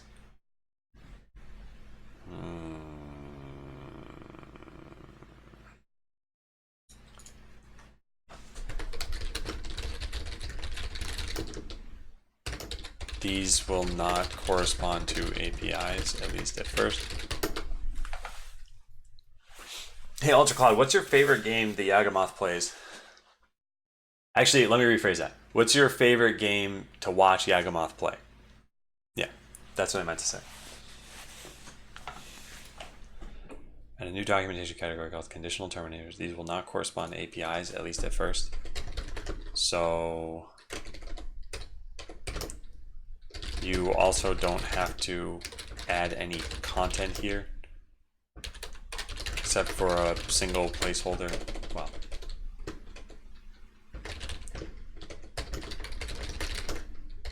maybe just a single placeholder with lorem ipsum text would be nice. Are they technically aliases of 2+ blocks? Yeah, they are. But what I'm saying is the blocks themselves, like try to fire missiles, there's no API for that of like try to fire missiles, but there might be eventually. Hamija, that's today. So it hasn't actually happened yet.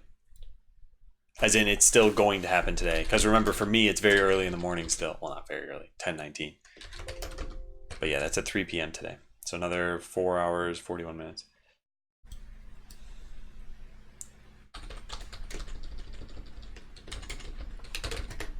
Yeah, I'll say like, i.e. there is no try to fire missiles API. At least not yet. Here you go. Thank you, Hamija. Okie dokie. Am I feeling nervous? No, I'm not. So the thing is, I've seen enough people play the game, and from what I understand, these students are going to be like 8th to 12th grade, which means 13 to 17 or 13 to 18 or something along those lines. That age range, I feel, will play the game similar enough to how adults play the game. Whereas someone in the age range of like 7 to 10 would not play it at all the same. I think they would want different things. I think you need to present the game in a different way to them. So from that point of view, I think I'm fine. What I'm doing here, my goal, and I'm not trying to hide this. My goal is eventually to make money, right? So when I thought of what is the path from here to making money, I think what this is, I think that it's teachers and schools. I do not think it's students. So the way that I look at this is, if I can make coursework through Botland that's more interesting than whatever they're doing now, then teachers and schools will want it. And once teachers and schools have it, it's no different from any other curriculum. You don't get to determine that, oh, I don't want to learn geography today. You have to learn geography, and you've got to do it the way the teacher or school decided. A textbook, some visual aid, some whatever else. So if I can go through that route, I think that that's the way to make money. I still don't know exactly. There's still more of a... If there were 4 question marks here, then I've answered 1 or 2 of them maybe. But there's still other questions here about, well, where does the exact money come from? Oh, from a public speaking perspective? No, I'm not worried about that. But I'm not worried about that for a couple of reasons. One of them is that this is like a 1-hour session where I'm going to talk for maybe 2 minutes. And I'm just going to say, like, here's who I am. Here's what I did. Here's what I want you guys to do. And then for the next, like, 58 minutes, they're going to be just playing the game. What's a little bit strange, from what I understand, is that I am going to be projected onto a screen in front of the whole classroom. But during this 58 minutes, I don't really have anything to say.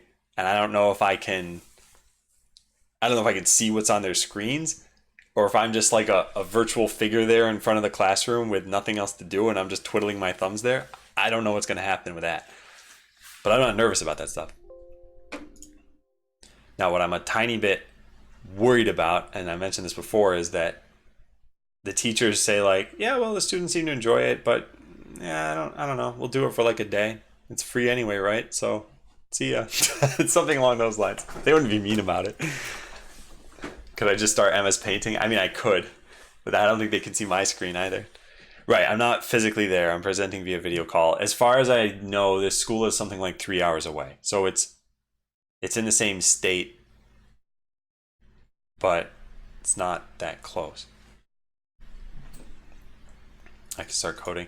Well, no, okay, so here's what like I said, that 58 minutes of them working, at some point there are going to be some questions. And from what I understand, the students are usually pretty shy, so they'll ask their teacher and then the teacher will ask me. So I will probably get some questions on how to do things, and then I'll be able to respond to that person. I don't get any chance to look over their shoulders. I don't know how that works. I think that this remoting software that they use has a way for them to show me their screen. I don't know if I have a way to show them my screen. But like I said, I don't know. So we're going to find that out today. All we did is we tested to make sure that it would work. And so, yeah, I could see the teachers and I could see their like setups and everything. But I didn't stay for long enough to find out the details. Okay. Teleport to entity, only teleports to the distance greater than 2, yeah. Just copy pasting this here for context. And finally, notes to myself. Need to talk about specific behaviors, like how try to teleport to entity won't teleport unless it's at least 2 tiles away. One of the other things that I don't think I thought about with chaos teleport. Did I even write this down? Did I? Did I not do this? No. What? I didn't do it? Oh, I didn't. Oh, okay. Well, never mind. Guess I don't have to write anything down then. I have chaos artillery, but I wanted to write something specifically about teleport, and so this wouldn't apply anymore. All right, did that actually make it as a bullet point? Yes.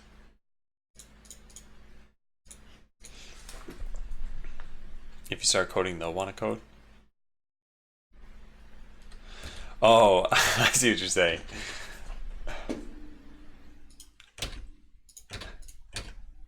Yeah, I think it's a little different if you can't see me coding. Like here you see my screen, but imagine if you didn't have that and it was just me and you just see my hands moving a little bit. Well, not even, you don't even see my arms move, right? Yeah. You don't know what I'm typing.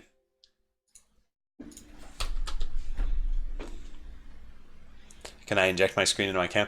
Yeah, I thought about that. I didn't get enough of a chance to use the technology that's already there, so they might have even had just a like share screen button. But yeah, if there isn't, I could try to get creative with it. But I don't know if they're ever going to need to see my screen anyway. I might need to see theirs, and then it doesn't matter how technically creative I get because I wouldn't be able to guide them to doing it, I think. What's the age or grade group? It's somewhere between like 8th grade and 12th grade.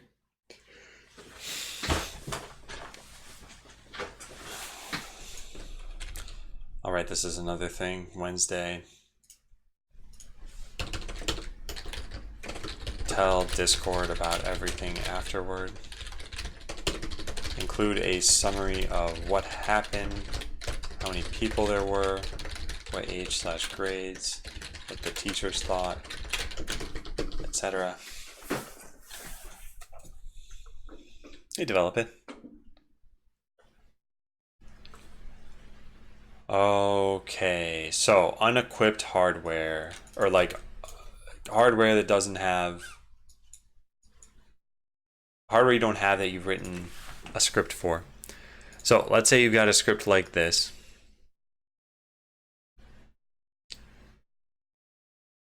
I already said this earlier, but we could make it so that each block knows what hardware it needs. So like tri-firing missiles requires missiles, but I have missiles, so that's fine. But tri-firing artillery, I don't have artillery here. So we could have some way of indicating that this won't work. And it could be a few different ways. One is we can change the styling of this block. We can add a little warning symbol there. Or when you go to save, we could pop up a dialog saying, you are trying to use hardware you don't have, and like, stop telling me this thing. Hey, Hamada.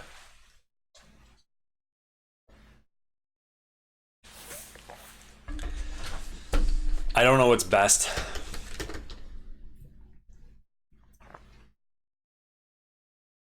The other thing is that how do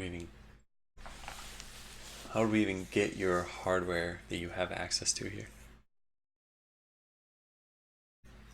Because I was thinking what would be kind of nice is if it is just an exclamation point, then you would at least click it and you would see like, oh, okay, there's a problem with this. And then since that's very common, you would get in the habit of knowing what the exclamation point means. So that would be kind of nice too. And just to show you guys what that exclamation point looks like, it's something like this.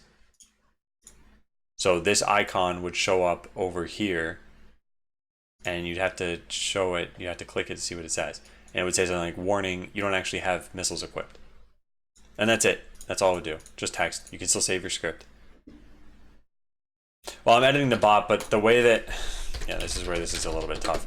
Setup Blockly has all the block definition stuff here. So at some point, and I don't know how this would look, but we'd probably have some like blockly.blocks, this thing, dot validator equals, and then this validator function needs to have some way of doing this. I guess it'd be a function. So it'd have to take in your hardware available. And at that point, it's very easy to do. But how do we get this there? I don't know. I don't think there's a way to navigate to Blockly without having to actually edit a blueprint. Oh, yeah, I see what you're saying. Yeah, right. But what I'm wondering is more, how do we inject that validator function? I wonder if this is worth looking into now. I wonder if this is something even assigned to Hideo, if I'm going to do it this way. Okay, well, let's search for that warning.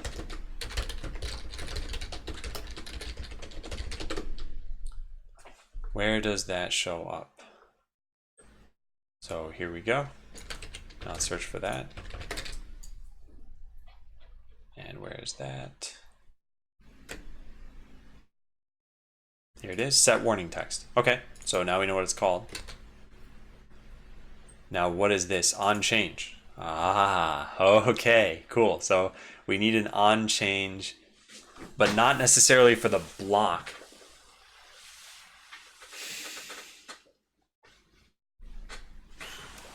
Yeah, we need to trigger some event for this.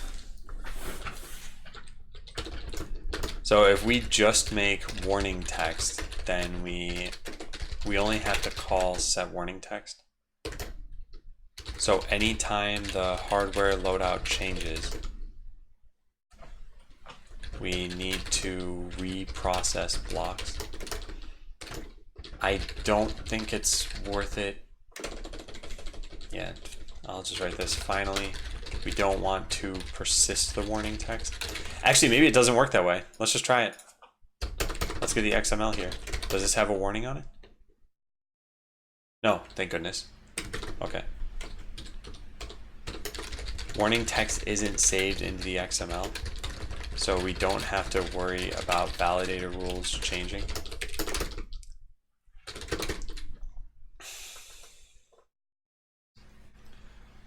So how would we do this?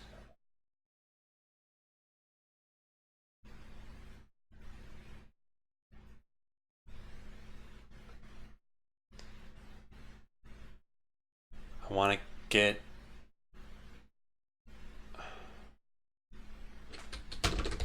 maybe we have to modify the on change for our block. I think there's some change listener that we have to use instead, actually.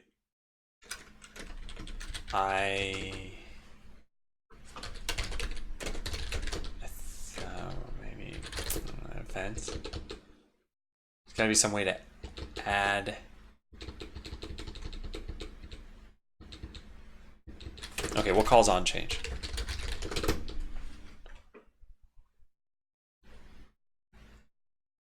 Bind an on change function if it exists. There's got to be a way for us to hook into this, right? Set on change. Can we not add a listener? There's some way of doing that. There's like a fire event thing. Yeah, block it out events on fire. How do we latch onto this?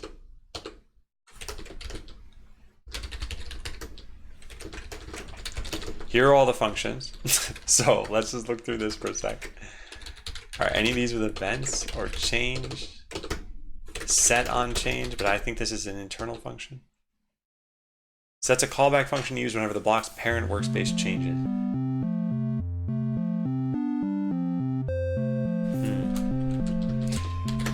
Blueberry King, hey, thank you. I think this was yesterday too, right? The 20-month thing happened earlier this week. Regardless, yeah, thank you. Hey, Scrollman. Oh, add change listener. This is to the whole... Okay, so there's something like this. This could be helpful. I don't know. Yeah, exactly how we'll do this. But let's say we got this in there. So we would have an on change, but that we fire whenever we change the hardware. No, I just need to have access to the hardware somehow. And then from there we check to see, does each block have what it expects? Okay, so I guess it is worth assigning this task. I just still don't know if this is the best way to do things. Maybe we can kind of simulate it. Let's go try that. Let's go to Blockly workspace. We have a workspace equals thing here. Here it is. And we'll just say global.testeroni equals state.workspace. Then we'll go republish that wherever this thing is. Yeah, there.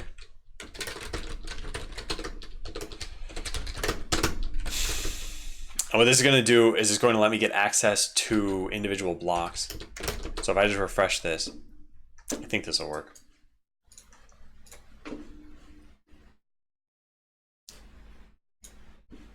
And then I'm going to manually set a warning on one of these. Yeah, let's just make it the very first block. That way it's easy. So we'll try using artillery, which we don't have. So now we go get the workspace dot child blocks. Why is that not auto completing? Oh, huh. What does this have? Top blocks? Child blocks? This is an if statement. What? That's not a top block. What? Then there are 3 children in here. Built-in will lasers hit. Where is it? Excuse me, I had to sneeze. That's not the top block. There's a block before that. Blockley. Doing. There's the one I want. What's that doing way up there? Oh. Oh, it is a top block. I must have misread something. Yeah, maybe I went into child blocks too soon. Okay, so it's testeroni.topblocks. Set warning text. So let's go do that. Testeroni top blocks 0 dot type. Good. Set warning text. You cannot do that. There, yeah. Yeah, I think that's pretty good. I think just having that exclamation point is going to make you wonder why it's there for some of these and not for other ones. So for lasers and missiles, it wouldn't be there. And then for like Zapper, it would be. Let's see if we can get to that block. I kind of doubt it. Yeah, because we need to go through all of this. Ooh. Yeah, this is going to be super annoying. Yeah, super annoying. So we got to go through like child blocks a million times to get to that thing. Here it is. What is this then? Child blocks 0, child blocks 0, child blocks 0. Yeah, there.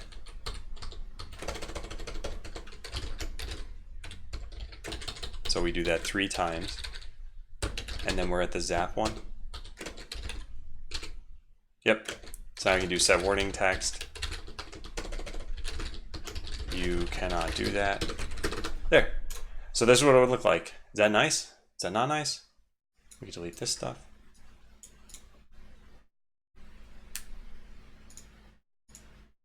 And this would just say, instead of you cannot do that, it would say you don't have that hardware. I think that's nice. I think I like this. It's at least something for right now. Hey Parse. And hey Matt. Yeah, it's finally happening. Now, let's say this catches on, and these teachers are like, oh my god, this is the greatest. The students were so much more engaged this way than they were with their normal, whatever they were doing.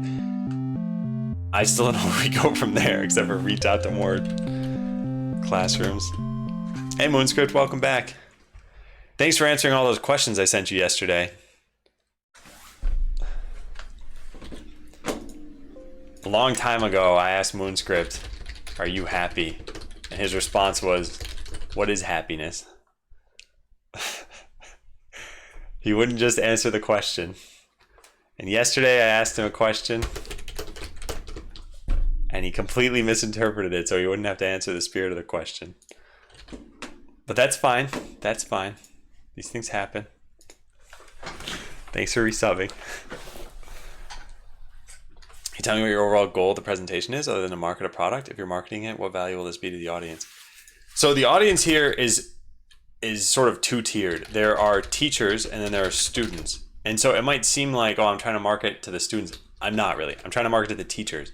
And the value for the teachers is right now they have a Scratch-based course work. I don't know how this works exactly, and it might just be Scratch. But they have a way of teaching programming concepts. So the goal here is to see, could Botland replace some of this? Would the school pay for it? Are teachers interested in this at all? So that's what I'm trying to do. So right now is actually not very much marketing really. It's more so like research. I already told the teachers that even if they want to use this in the future and they have to pay for it, that they'll get it for free. So no matter what, this is not like try to make money off of this school. This is try to figure out what teachers might want.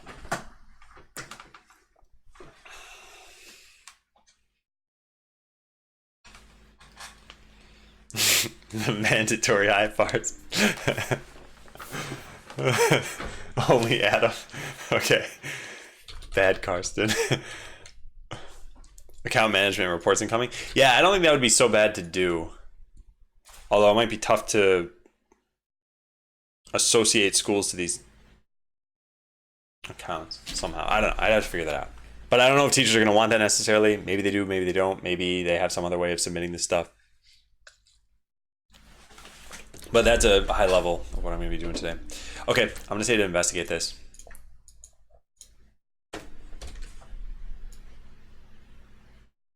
Yeah. Yeah. In order to get an A, you have to get to the top 50 on the leaderboard. That's my overall goal. That's it right there. So investigate setting warnings on Blockly blocks based on hardware.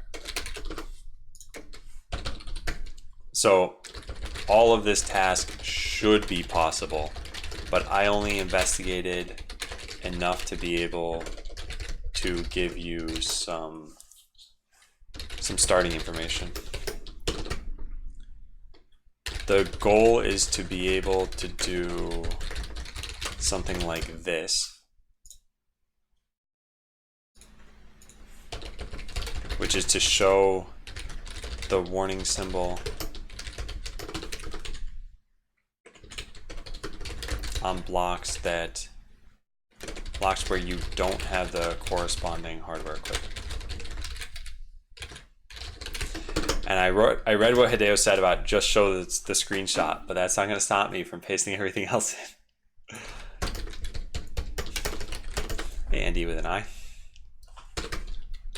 So Blockly has an on-change listener that I think we need to use. Its definition looks like this.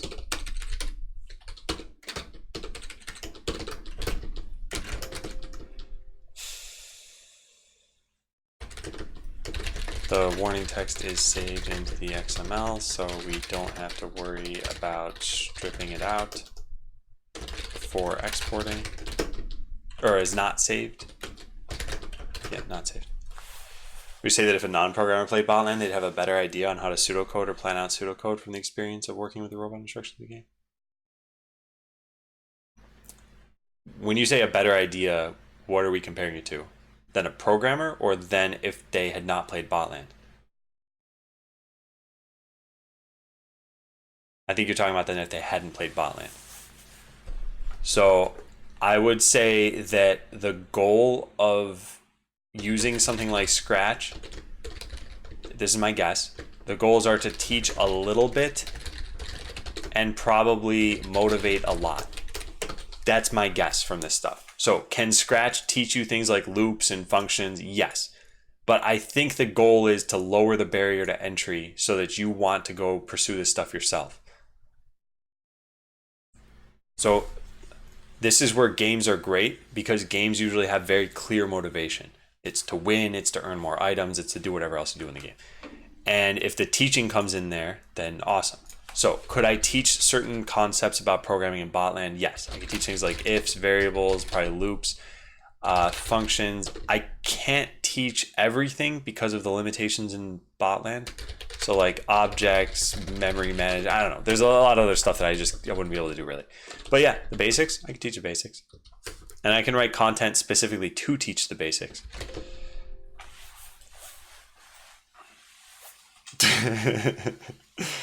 Wow, Rami, that's like spending whatever the number is, 52,000 points. Good job. Can it teach you? I mean, yeah, link nodes, no. Also, please do try to avoid overly segmenting. Okay, so I believe hardware slot configuration has exactly what I need. Get hardware slot. Is there like a has hardware? No.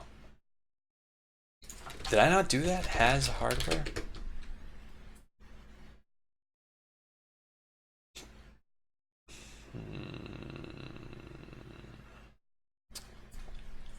I don't have that, but I mean, this is kind of the same thing. Yeah, fine. Has equipped. I don't know if I wrote a function like that. Yeah, it's pretty much just this, and then make sure it's not null. And I could have sworn I had written something like that at some point. But maybe I deleted it. Yeah, maybe I deleted it. Anyway, it's not that hard to write a function like that. I just wanted to make sure that I gave Hideo a starting point. So the way to check if hardware is equipped is to make a hardware slot configuration. Well, one, make a hardware slot configuration by deserializing whatever this is, reducer workbench. It's in here somewhere. Editing bay, I think. Yeah. Bay hardware. There's a copy of the hardware string that you click to edit. That way changes won't be persisted until the user commits them.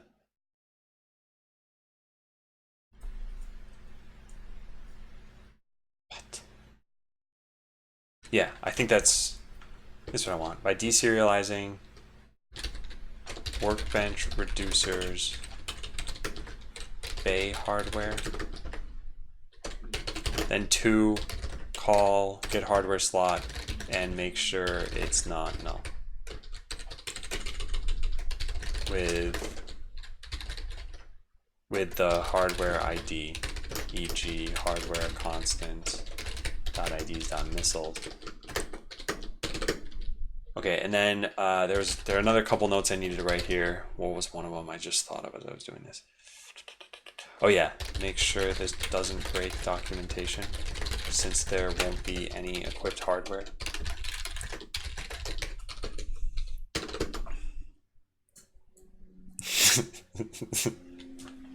I should, that's a good idea, Hideo. Every single one of my functions should have in botland at the end. Because what if I made like a random number that's just generic? But random number in botland we know was made specifically for this project. That's pretty smart. And it only adds 9 characters to every function.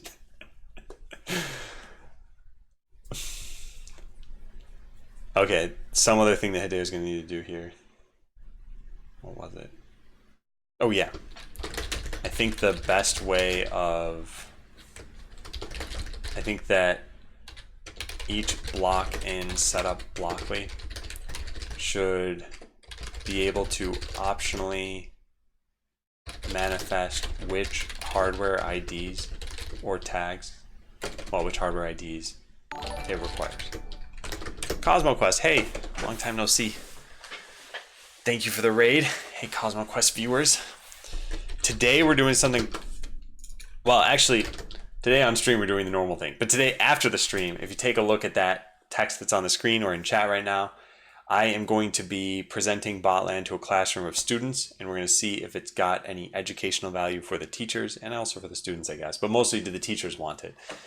Because this is like showing Fortnite to a classroom of students. The students might want something that has no educational value. But if the teachers don't want it, then it's kind of dead in the water. Hey, Averis. Hey, Veronica. Hey, Strider and Rigel.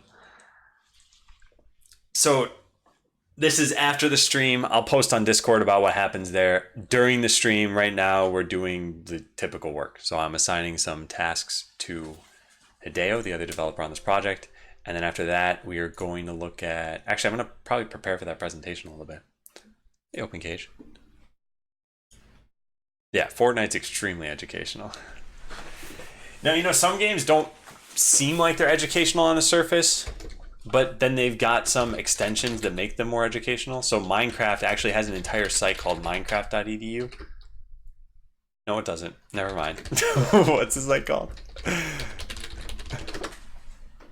Education.minecraft.net. Excuse me. Yeah. So this is actually a pretty well set up site that's got a lot of resources on here for how to teach using Minecraft. And they even have age ranges here. And Minecraft is probably like the perfect environment to teach people in because kids are already addicted to this. So it's a pretty easy sell. Actually, let's click one of these things, view lesson. What does this teach about? This might be different from what I thought. Maybe this is actually going to teach. Learn about species. Yeah, this is very different from what I thought. Wow. Yeah, it's like a virtual classroom. Huh. Yeah, anyway, pretty cool. So I think Botland could kind of be the same in that it was intended to just be a game, but it's got some teaching properties to it. But yeah, I think something like Minecraft is such an easy sell to a student. And I have a feeling it's still going to be popular for at least the next like 10 years. Each block inside a block should be able to optionally manifest which hardware IDs it requires. Eventually, I may extend this system to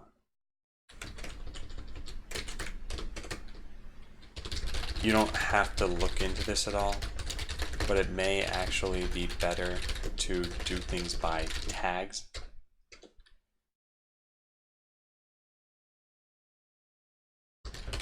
E.g. hardware constants.tags. If he doesn't even need to look into it, I shouldn't even write it down. Yeah, fine. We'll just write this.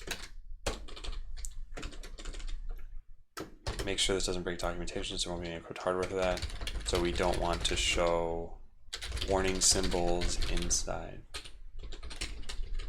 I'll just say make sure this doesn't end up showing warning symbols inside the documentation. Since we're opening encrypt hardware for that. Yeah. And notes to self. I think you missed your previous message.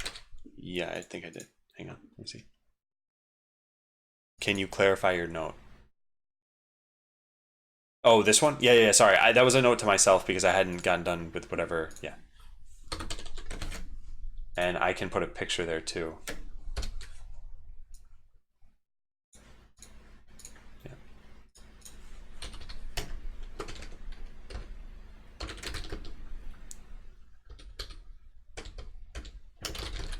For example, a fire lasers block in the documentation should look like however it would look before coding this feature. So note to self, we may want to do things by tags eventually rather than IDs.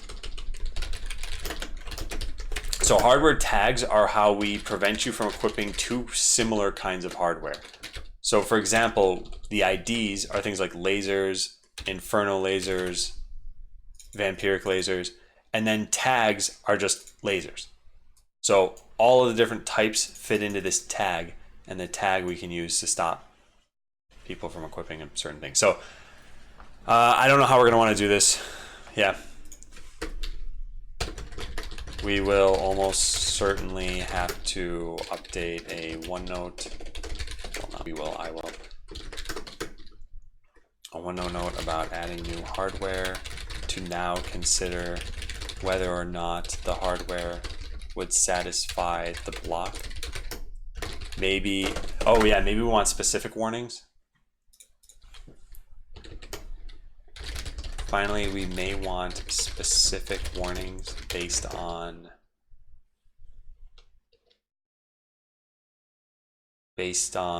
the block/hardware in question. For example, most of the time, the warning is going to be you don't have name of hardware equipped. But maybe in the case of like, you know, chaos artillery, we end up saying fire artillery, you have artillery equipped, which can't fire manually or something. Well, this is just an example. So it doesn't make sense here.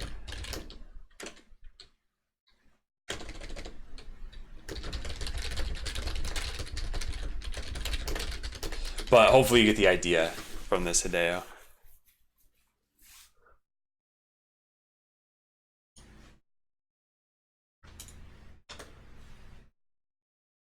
Mostly just the template for learning. Is this where all of their lessons take place, though? because we had seen something like this when I looked at this last time, but then the screenshots made it look like there were really large environments. Anyway, I think this is pretty good.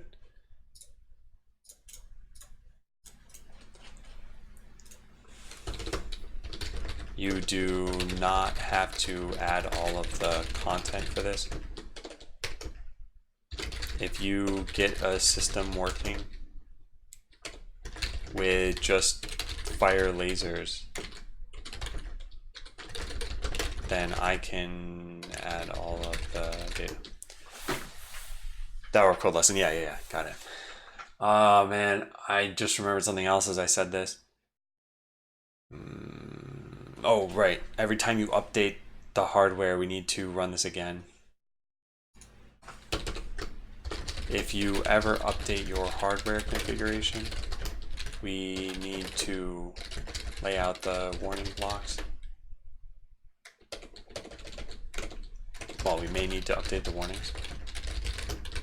E.g., not having lasers equipped, but having a fire lasers block will show a warning symbol, but then it should go away when you equip lasers. Likewise, if there's no warning symbol on fire artillery and you unequip it, then the warning symbol should appear. Okay. Yeah, so relatively large task for pretty much just saying, let's show warning symbols. This is all based on the assumption that this is a smart way of doing things. So I maybe want to write one more note to myself here about this, which is I think that adding warning symbols is a good idea because it's obvious at first glance. It doesn't add too much extra space, and it gets people in the habit of looking at warnings on blocks, which we may want to add later. Hardware warnings are going to be very common.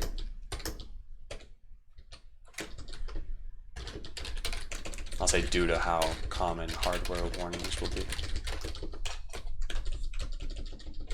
Okay, so it's a new issue.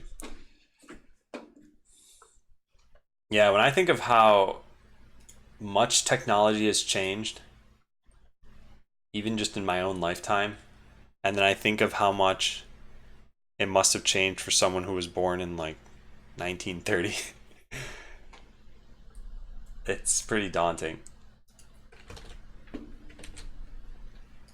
I don't think there's ever been as much technological change in anyone's lifetime as probably like you were born in maybe 1950 or 1960. Because if you think about it, what other major technological advancements were there that led to so many other technological advancements? And it's like steam engine, electricity, sliced bread. I don't know. But yeah, computers and the internet changed everything.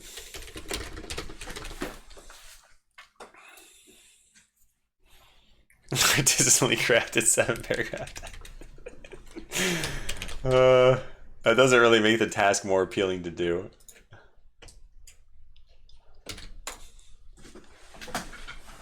So on mobile, when you edit a script directly and you save it, we should go right back to the arena. Yeah, this is something that's always been bugging me. So let's get some screenshots. We'll just delete all this.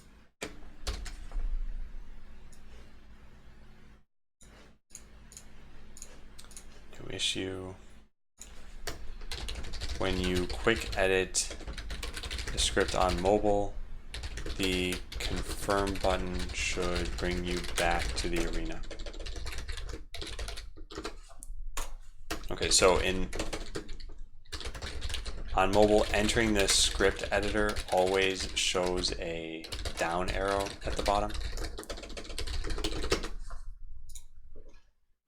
And whenever you click that, it always brings you back to this page.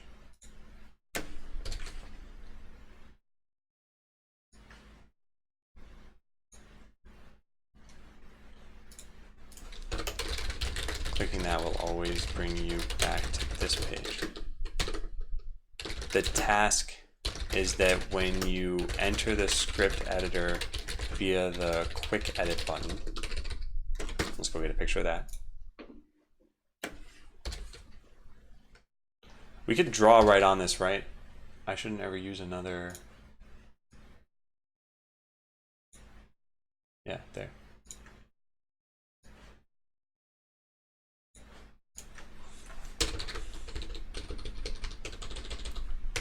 To remember that you entered through there, and then show a save button instead of a down arrow in the script editor. Clicking that will take you directly to the arena. Yeah. Why did that image not work? Can you even enter that page directly on mobile? Yeah, you can. If you click this, it puts you right in the script, and then clicking the down arrow will put you always back onto this screen, which is the problem. So basically, a new flow would be you click this, and then this would be a check mark. So you can just save it and be back in the arena.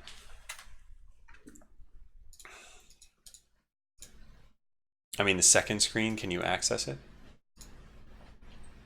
This one? You can just click the wrench here. And I think both are still common scenarios. If you just want to make a hardware change, you click the wrench. If you just want to make a script change, you click the script. But maybe you're talking about something else, in which case, yeah, I would need to know, because that's all I can think of right now. Did the picture end up printing it? Yeah, nice, it did.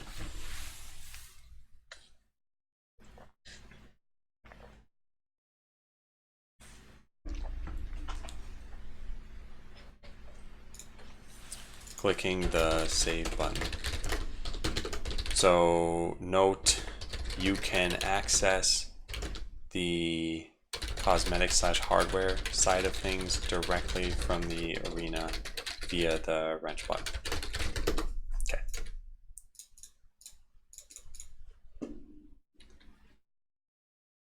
All right. We got that.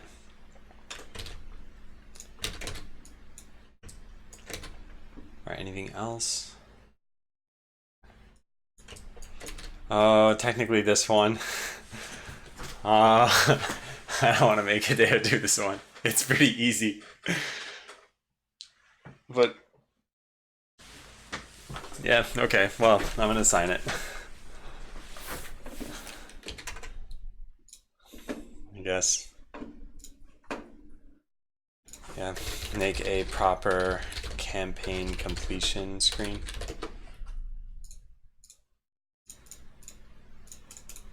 All right, so let's get the current campaign completion screen.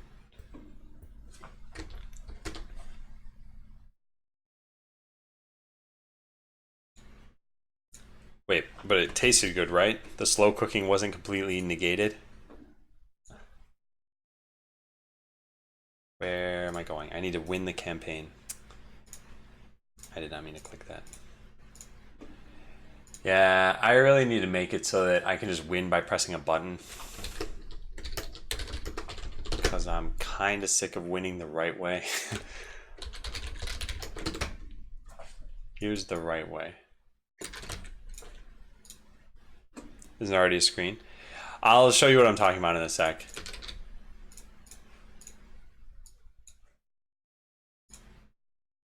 Okay, so we're gonna put these down and hope that we win. Mission failed. Just keep pressing this button until I win. Fine, we'll move this over here and this over here. It's not gonna let me win.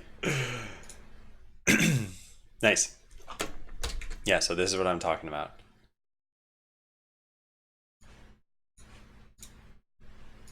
So right now, if you beat the final mission, you see this.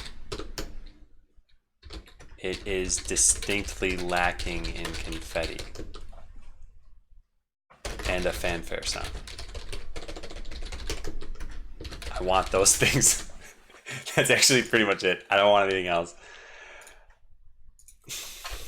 So ideally, we would make a special case for the campaign victory screen here. Where did you add the loader under confetti? That was for when you complete a non-final mission. So there are 7 missions. For any of the first 6, you see what you did. And for the final one, you see this. So, right now if you beat the final mission, they are in the first, note that, yeah, okay. So ideally we would make a special case for the campaign victory screen here so that it doesn't just work for 6 of the 7 missions.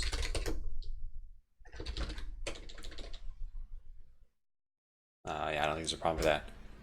Plus, then we would also be able to show you the number of missions you've completed and the reward for the mission.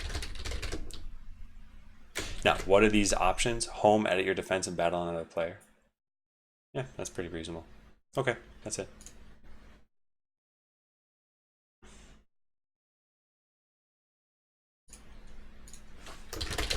Proper way to do this is to make a special case for the campaign. Yeah. Perfect.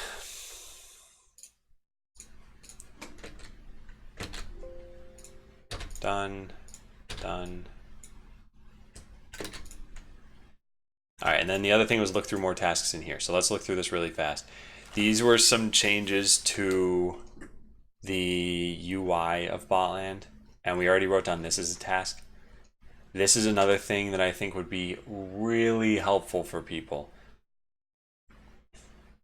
which is that we stop putting the back button attached to the confirm button, and we put it over on the left side. That works in a lot of places, but not in every place. There are a couple of spots where we split that section into something different. So for example, here, you can switch between your script and the bot. So putting an X there as well might be weird.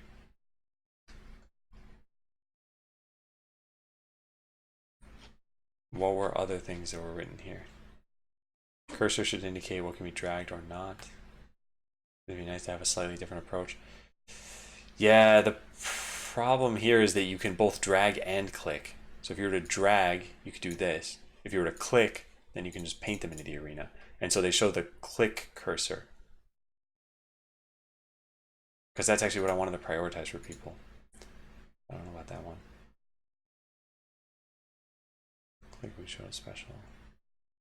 Oh, a deploy button to kind of be like selecting the line. I see. Okay, so we'd have a special section of this. Yeah. And then bots would have an overlay with basic actions like relocate, remove, etc.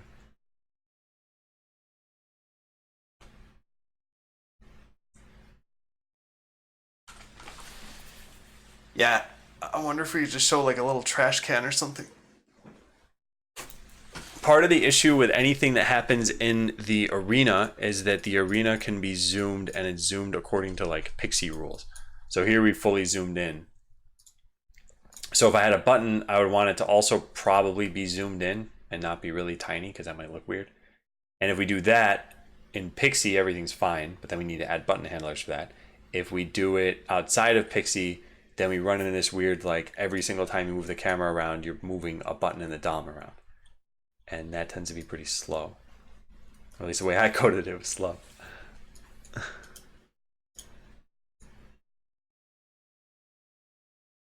The other thing I wonder about is what happens when you have a bunch of bots and you click this one, and now the trash button shows up here, let's say, and you want to click this bot.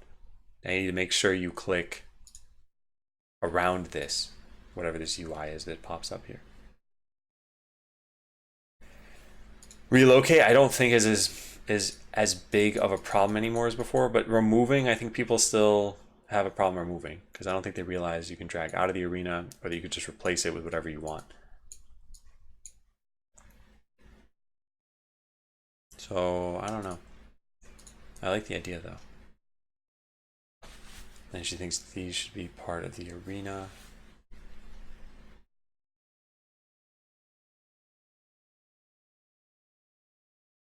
Draw the thing based on what she said might not be exactly what she had in mind. Well, but it has to be somewhere around the bot, right? And no matter where it is around the bot, unless it's on top of this bot itself, which is possible,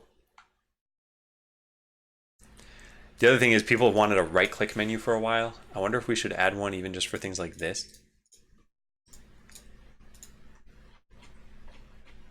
Yeah, I'll add that as a task. I think at least for desktop, that'll be nice.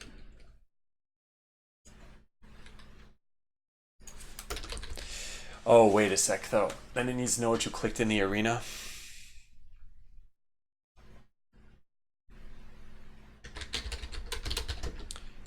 Add right-click handlers.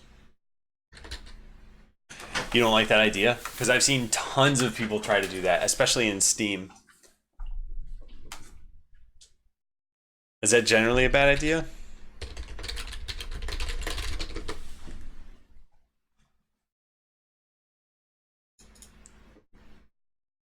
Pros and cons. You can't do it reliably.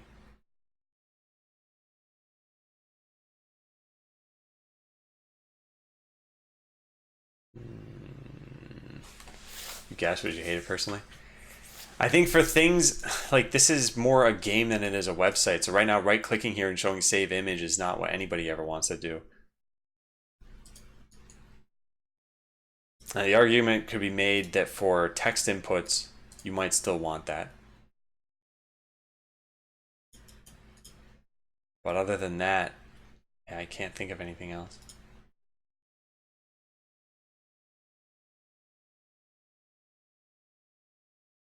Because I can think of several places where it might be nice to have. Like if you right-clicked here and it had a delete blueprint button. That way you don't even need to edit the bots like this. They could have reorder up or down. Yeah, it's a little more controversial. Do I have... Yeah, removing the current bot. Could be used in a lot of places. E.g. in the blueprint selector. We could have all of the meta edit functions be right click functions. Where else would we want this? I don't know. That's pretty good for now, at least. Just those two places, but I'll hold off on this for a bit. For doing this, we may want to put it to a vote. I've seen lots of people try to do this on web and in Steam, so maybe we limit it to those platforms. That wouldn't replace it though, we still need mobile support. Oh yeah, I'm not saying we get rid of meta edit mode, because chances are you might want to do this for a lot of your blueprints at once, in which case this is great. I'm just saying, for people who don't know about this edit button up here, when they right click something, they might be like, oh cool, I could delete it from this. I'll try to make that clear here. Have all the meta right click functions, i.e. not replace meta edit entirely, just give another way of accessing it. Okay, yeah, we may want to put it to a vote because of this. I wonder if there's an extension for Visual Studio Code that makes Twitch emotes into Twitch emotes. I'm curious. Twitch emote. Twitch chat.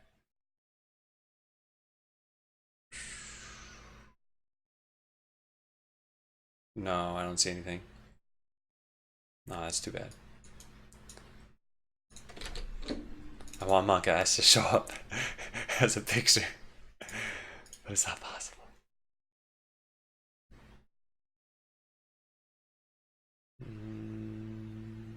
Okay. Yeah.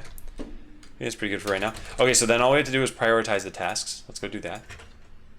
Did I file this? No, I didn't file this. So I added all the cards. The very, very first one has to be this. Yeah. Then what else? Not super important. This is the next most important one for sure. Yep. Not super important. I think this is the third. It's just annoying on mobile right now. Then what? We have what? 5 more tasks? 4 more tasks? Yeah, 4 more. Just full screen this. Have this show search results for closing. Not super important. Putting hardware loadout should navigate to that. Yeah, this one's probably the least important. And this one's probably the next most.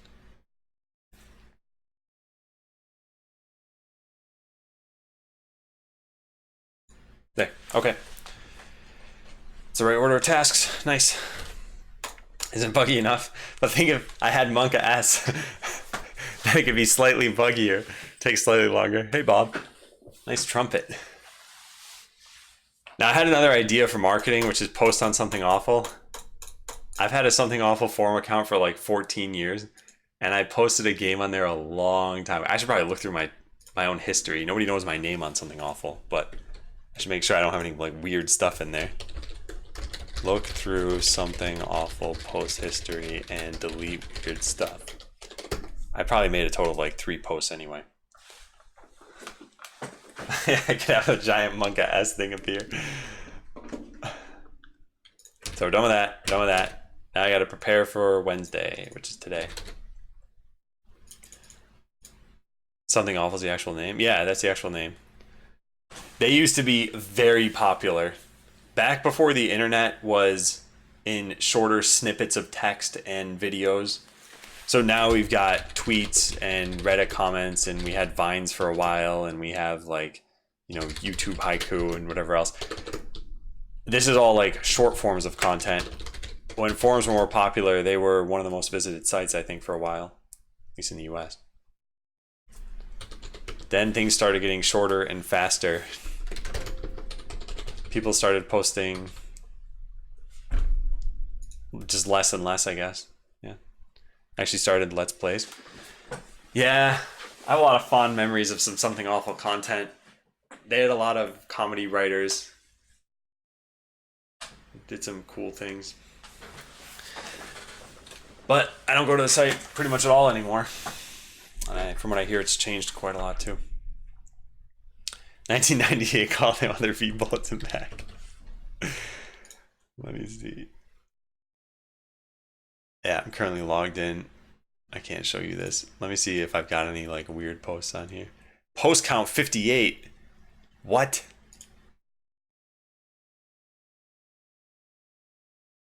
Oh, it only shows 4. Oh, that's not too bad. I could probably show you this then.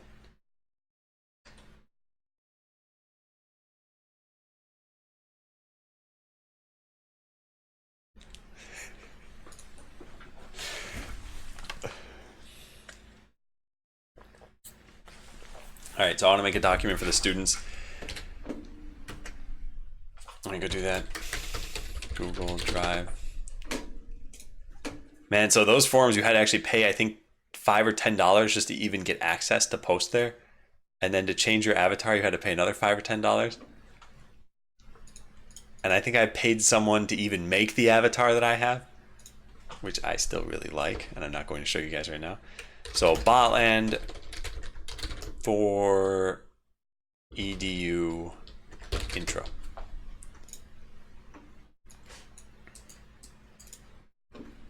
So this is going to be really simple. I want to talk about what the students should know. So this is an intro to the students, and then we probably need to link this document from something easy to type, like, I don't know, Wednesday.bot.land or like intro.bot.land. Why did that stop? Wait, why did what stop? And Robin, that hasn't actually happened yet. That's still today after the stream. We're preparing for that right now, actually. Anyway, something like this. Maybe like share.bot.land/edu or I don't know what. Avatar change $2. I think it's a little bit...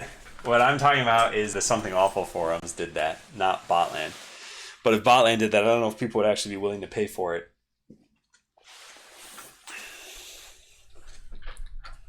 That login sentence on this awful forum.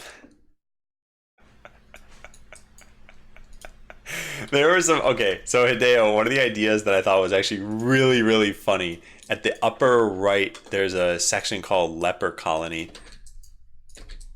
And you can see every punishment that was doled out by someone and the reason for these punishments.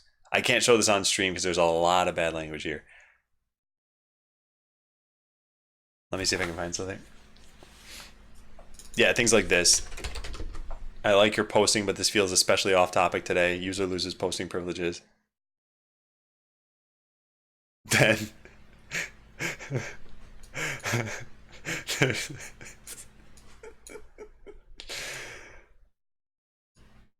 then there's this. It's just a picture of spinning shrimp and no explanation. User loses posting privileges. It's great stuff. So I don't want to tell the students.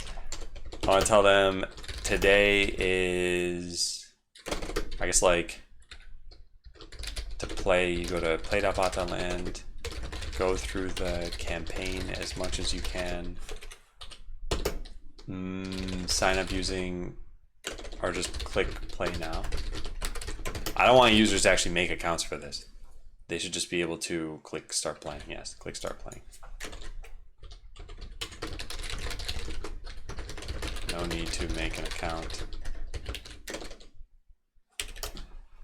Unless you want to play later. Now you can always convert it. Maybe talk about account conversions briefly. I don't even know if that's worthwhile. Go through the campaign as much as you can. You'll get an option at some point that looks like this. Oops.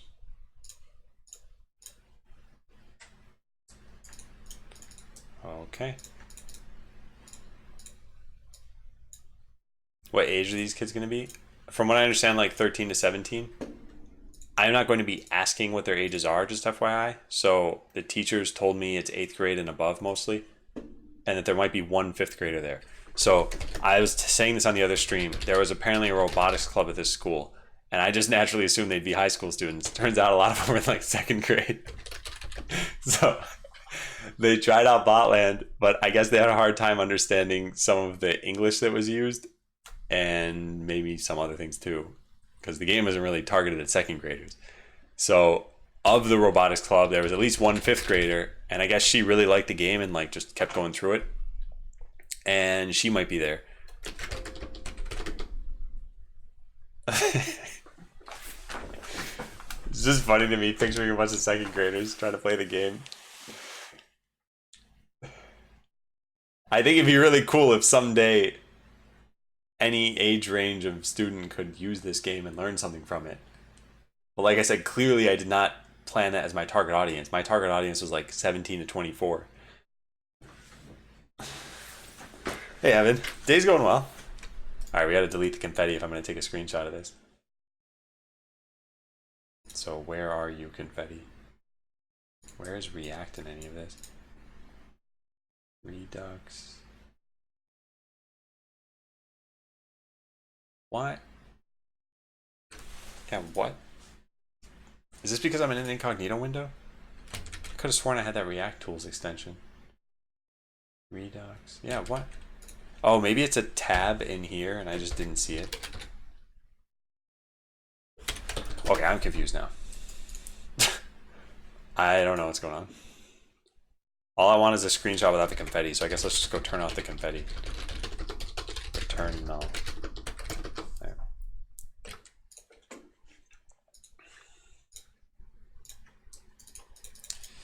Yeah, now we gotta go through the mission one more time. Oh, maybe I should tell them about resizing their browser windows. Make sure your browser is taking up as much space as possible. F11 is usually the full screen shortcut. Hey, Volatile Majesty. All right, place your boss and start the match. Done and done. So now we can take a picture of this. No confetti.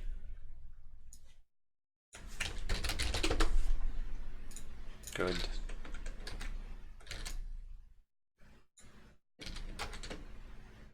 And good.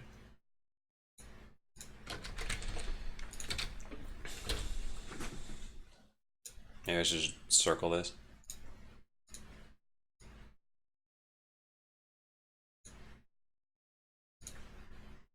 Yeah.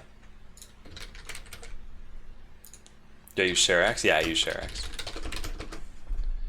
The developer of ShareX actually had come in here at one point. I think because he saw me using ShareX. Actually, I don't know if it's a he. I shouldn't say that. The developer came in here though.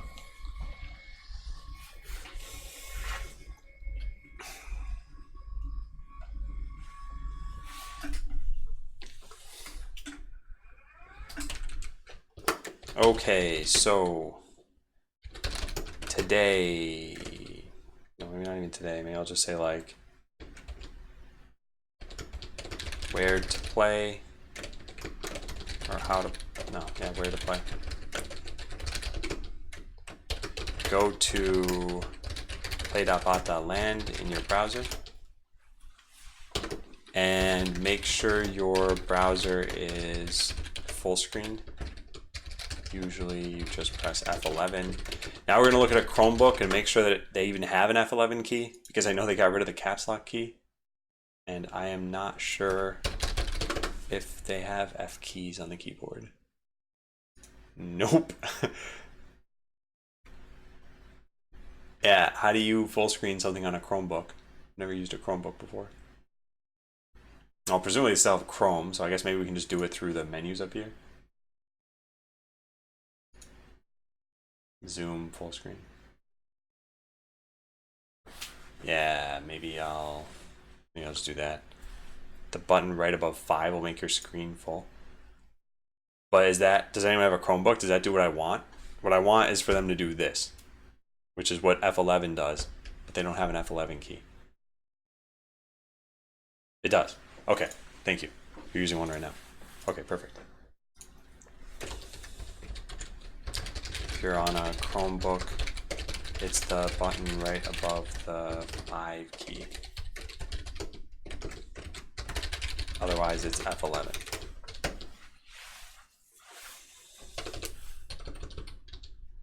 So, yeah, I guess like how to play. And then when you get to this, choose start campaign mode. Okay, there. So that's all I want to tell people exactly. Go to play.bot.land, make sure your browser's full screen, and when you get to this, choose start campaign mode. And then if you get done with the entire campaign, feel free to explore the game more or battle other players. Hey, doctor. Tell them to do this. If your screen ever gets stuck, turn your Chromebook upside down and get all the pixels out of it.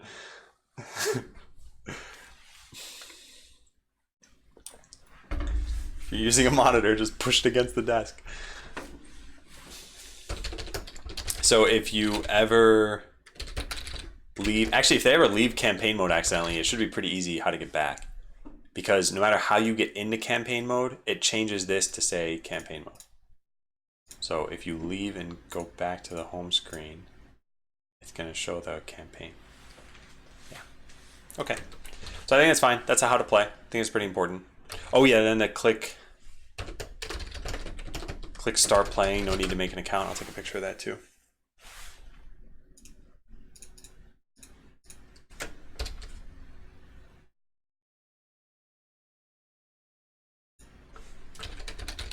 What's that water bottle called? I don't think it's being sold anymore on Amazon. Let me click that link. Yeah, it says currently unavailable. So it was Cool Gear Easy Freeze water bottle. And I love this thing. One of the greatest purchases of my life. You know something is going to be a great purchase when you see a friend with it and you immediately get jealous. It wasn't really jealousy, it was just like, I gotta have one of those.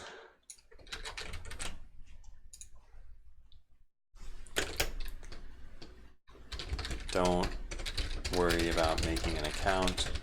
Just click start playing. Okay, we can shrink this. Not really then.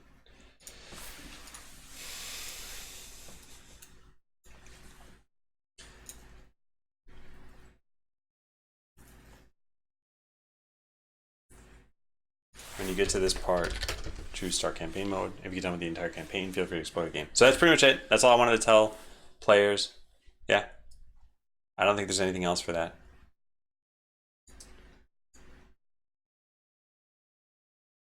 Okay, cool. Yeah. I might as well put Botland up in the front. Or maybe like just playing Botland. Yeah, there. That's perfect. I like this. That way it's just a really simple doc. Talks about the couple of things I need them to know. So I'll need to share that with them at some point. This can be public. It doesn't matter. It's not like they're going to be able to edit this. Yeah. When it comes to entering the credit card, make sure you get all 16 digits. Don't forget the code on the back. When asked for how much you'd like to charge, pick the largest number you can think of. What's your favorite 5-digit number? This is probably not a good thing to joke about. I am completely joking. I want this on the record that I'm joking.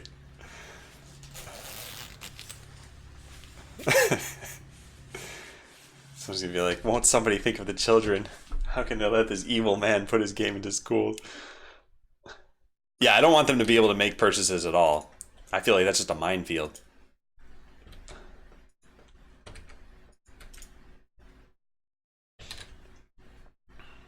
Okay, nothing else, right? Link this document for something easy to type. So we could make a redirect here. Yeah, that's what Simo wants to do, Ember. It's too bad. It's all clip protected. AKA I'll delete the clips. So yeah, shared.bot.land/edu. What's the easiest possible thing we can come up with? I guess Bitly lets us customize the back end of links, right? So we could probably just do that. Wait, no, copy this, yeah. So create a link, and then it'll make it, and then we can edit this back half to say something like Botland edu. Can we make that any easier? BLEDU? No, it's be all in one casing. Bledu. Bled you.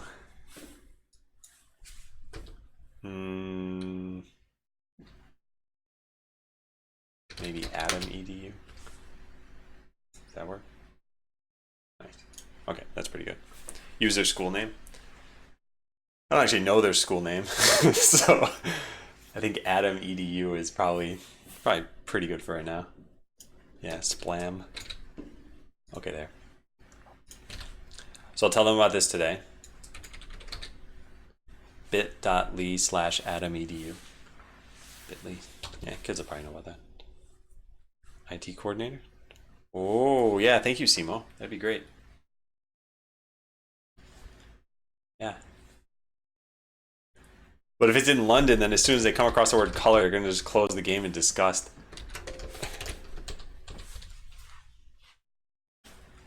So they'll probably hate it. So now prepare a very tiny presentation for the teachers. This was at the end. I want to actually show you guys this because I want to see if you guys have any questions you'd want to ask. This is Pig Latin. Oh, hey, nice. The artist got back to me. Let me see what she said really fast.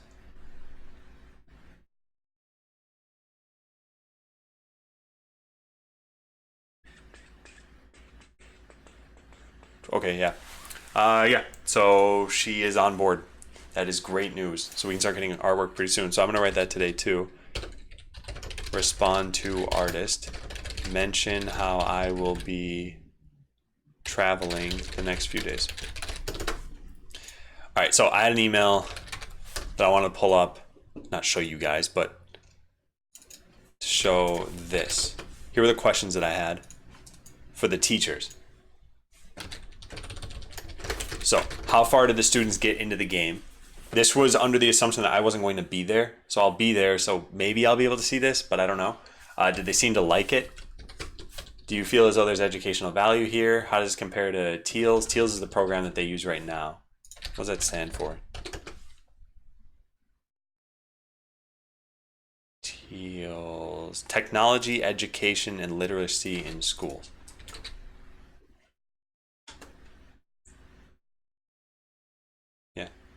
Hey, DevCam. Oh, nice. I'm glad you liked it. Yeah, were there places they had trouble? Were there places where they had trouble? And do you think that content tailored toward coding would be desirable? Okay, so yeah, these are still questions that I have. So I think that's good. So let's write everything that's kind of final here. So for students, this. For teachers, add edit schedule Twitch panel. Oh yeah, I was supposed to do that already, I think. Which part of the game do they enjoy the most? Yeah, so some of these questions might not be needed based on whether I saw this or not. I'm gonna plug your Twitch stream. No, I don't think I'm gonna mention my Twitch stream at all. I don't think I'm even gonna mention that I'm a Twitch streamer. I don't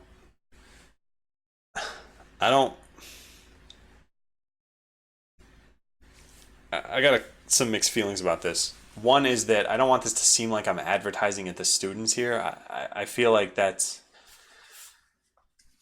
I'm not saying your suggestion is this, but I feel like that would come off as being tacky. And then two is that I don't know if I want the students to even know about the Twitch stream because the only time they'd be able to watch it is during school. And that'd also be really tacky is if they started watching me while they're at school. That's not good. So I'm just not even gonna mention Twitch at all. So do they seem to like it? Do you feel as though there's educational value or the place where they had trouble? So this is all stuff that we might or might not be able to answer during the session. I feel there's educational value. How does it compare to TEALS? More basic, more advanced. Is there anything you'd like to see out of it? And then I think the biggest question is like, where do we go from here? But I don't think that's a question I ask them. I think I need to have some idea of where we go and ask them what they think of it. So what is my plan with that? Oh yeah, I wanted to tell them about some, so let's say info. So upcoming changes, Blockly simplification, more missions, more items. And at some point, monetization changes. 3 p.m., prepare a list of questions, okay. So then all I still need to figure out is this part. Where do we go from here? So I already told you guys, I think there are 3 general outcomes here. Outcome number 1, which is the best, is that the teachers love it and want to use it. Outcome number 2 is the teachers like it, but want some changes before using it. And outcome number 3 is the teachers don't like it. Now, whether they love it, like it, don't like it, for the reasons of the students like it or love it, or they themselves don't like it, I don't know. That doesn't really matter to me. What matters is just, do they like it? So, I see these as being pretty likely, one of the 2 of these. Probably number 2 is the most likely. So where do we go from here, given that I think that's what's going to happen?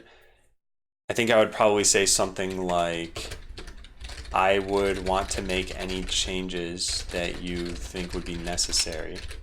And I want to talk to other schools about this too. I think it's pretty much just this though. But I don't know. Then maybe test those out.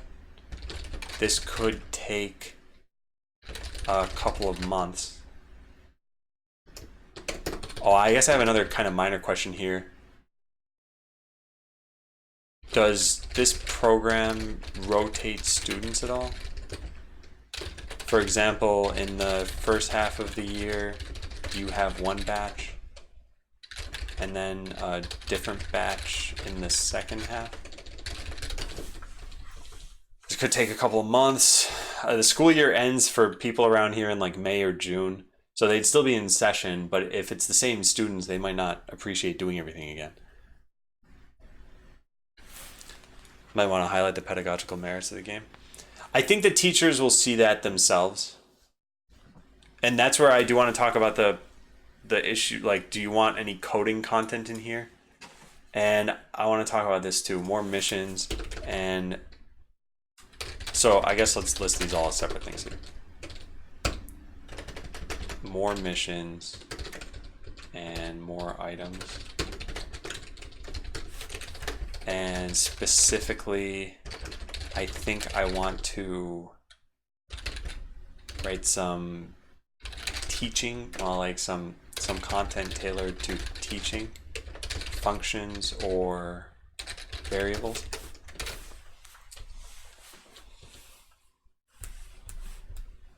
Currently, my understanding is that Botland is not really coming alive. Do you see dropping monetization going full in as a school learning platform? If that proves to be viable, then yeah. I don't really have any ties to a particular future for the game. What I would love is for it to like be a fun game for regular players and make money somehow. And the reason why this part is important to me, even if this isn't what makes money, is because there are a lot of things that I think would be really, really cool to do. So for example, I've talked a lot about this whole free-for-all mode with like 100 players or something. Now, maybe it doesn't happen at that scale, but this is just such a cool idea. And if it's tailored towards schools, I don't think they'd ever have a need for a mode like this. Hey, Riptide. Would it be valuable for you afterward if the students got some kind of questionnaire? I had thought about that, and I don't think so, given that my main goal is to go through teachers here. The thing that I could ask students though is this set of questions. How far did you get into the game? Did you like it? Were there any places where you had trouble? Well, would it be great for schools? I mean, they could use it, but would it teach anything? I think schools are going to mostly be concerned about are the two things that I always talk about. Is the student learning and is the student engaged?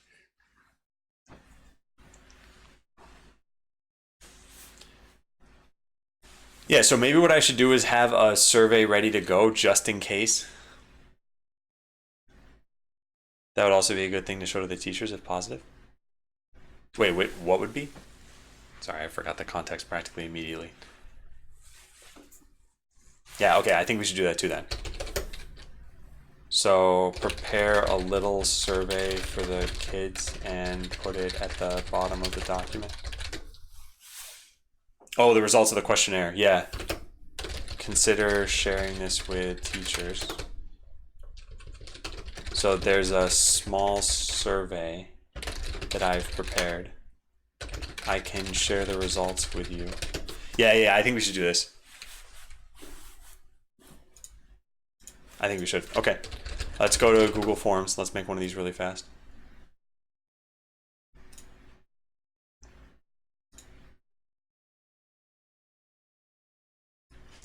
All right, here it is.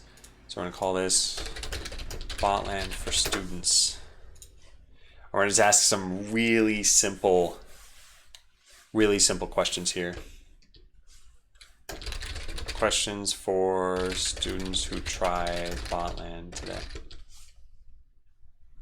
The part where they stopped, maybe make it a drop down. They probably wouldn't know how to describe it or won't bother. I don't think they're going to be able to. I know what you're saying, but I think for this hour that they're here and they're pretty much forced to play Botland. So where they stopped is going to be like where they leave off. But yes, having a drop down like that, I think would still be good. So how far did students get into the game? So how far into the game did you get? You know what I could say is like how many missions did you complete in the game?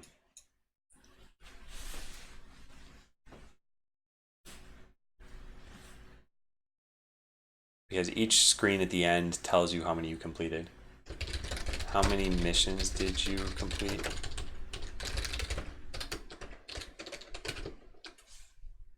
And then can I add like an extra? This can just be a number. 1 to 7. I don't think it'd be that way.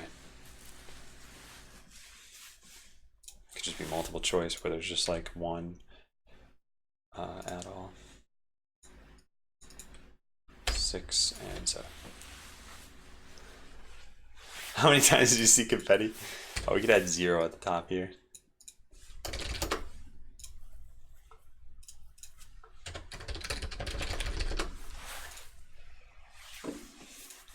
Okay, and I'll write to see how many you've completed. You've got to click. It's going to be annoying for players to do because I'll have to go back into the game and then click over to campaign. So I'll just make a quick little picture guide on how to do this.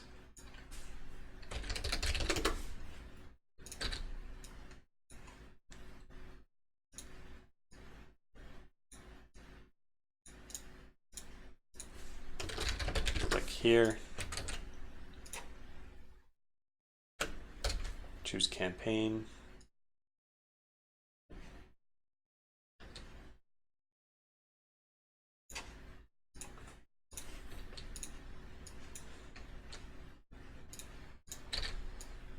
There we go.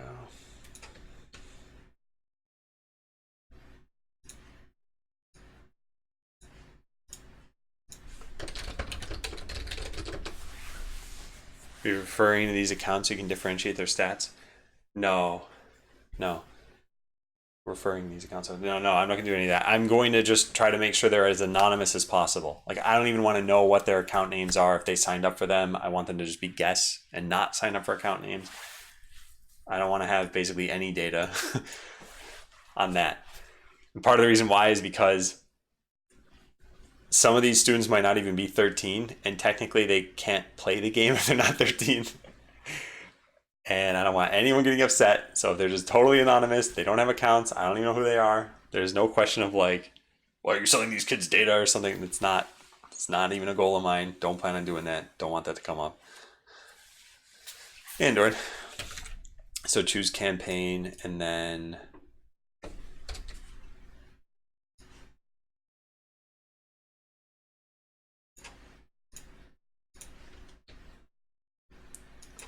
they click here.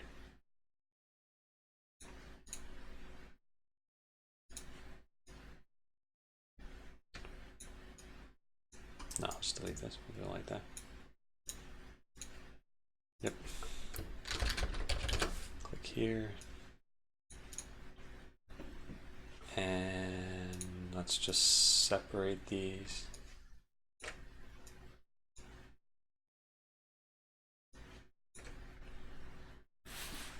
Professional looking arrows. Well, this will only be if they don't know how to find how many campaigns they've completed.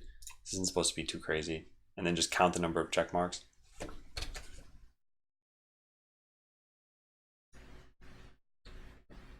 And then lie about it and say 7 anyway.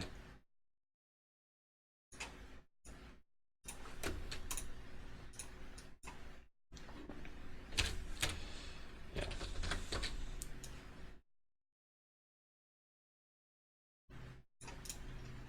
Yep, good, cool. Doesn't Chrome have a built-in screen capture tool? Yes. Are you Hideo on Endurance account right now?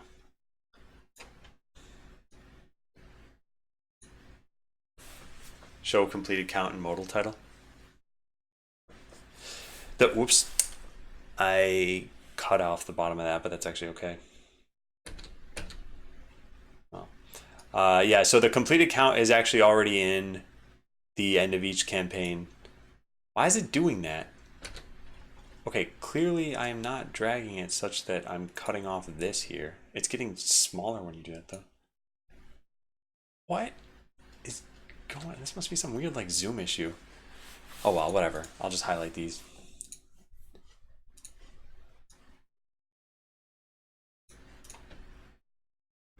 Okay. Now we upload that to Imager. Whoop! Never ever go to Imager like that on stream. Would have been fine, but you never know what's going to show up there. Okay, so where'd the form go now? Here. So for help, yeah, to get this number, for help getting this number,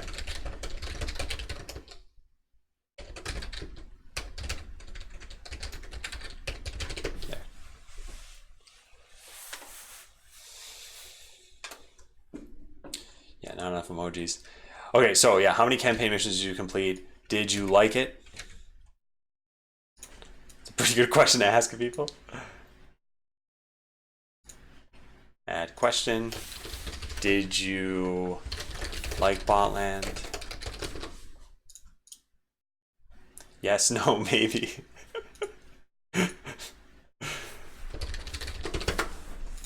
What should we say? I think how much did you like Botland? And then we make it a linear scale. And 1 is did not like it at all and liked it a lot. And then were there places where they had trouble? I'll just have an open answer kind of question now. So short answer, is there anything else you'd like to add? That's it. Okay, so I think those are all the things I'd want to do. Now we can click the preview button and see what it'd be like to take this. So how many campaign missions did you complete for help getting this number? Yeah, cool, sounds good. How much did you like Botland? Did not like it at all, liked it a lot. Is there anything else you'd like to add? What was your favorite part of the game? There's one thing I'm going to change here. I'm going to change it to a scale of 1 to 10. There. It doesn't change much, but I feel like that way they're not locked into a small number of answers. Ask about programming experience. I mean, these are like high school students. If any of them have programming experience, it's gonna be like 1 or 2 people. I don't even know if it's worth asking. And I think it's good for me to keep this as short as possible, because that way, if they're like racing out of the classroom because they want to go home, or I don't know, just be done with this stuff, go to a club or something, then they only have 3 questions. I said a club, by the way, not the club. All right, I think it's good. Let's copy the link to this, send, link, shorten, and copy. How much do you feel like you learned? I think that's more for the teacher to decide. I don't know if self-reporting on that is as good as self-reporting on the fun level.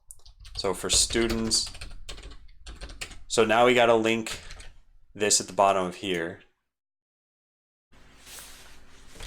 So at the end of today, please fill out this 3-question survey.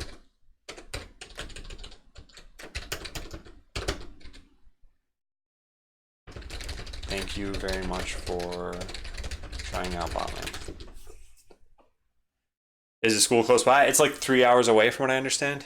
I have not been there. I'm not going to be driving there. This is all remote.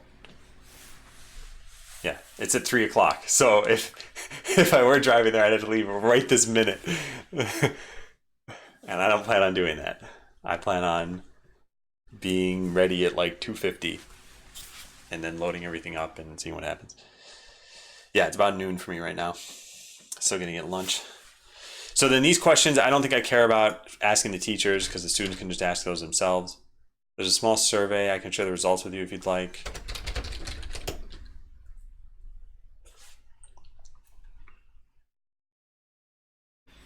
Yeah, there would be no chance to forget my car.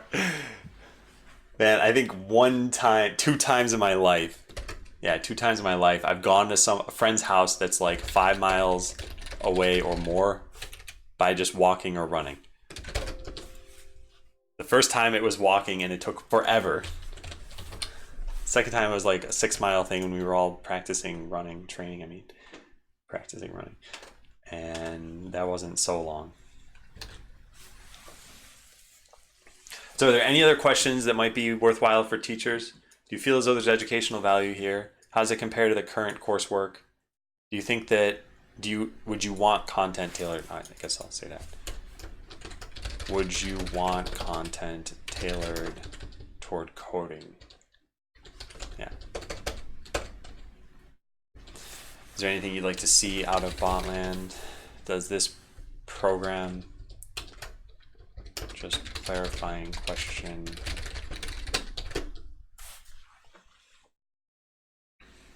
double content? Oh yeah, thank you.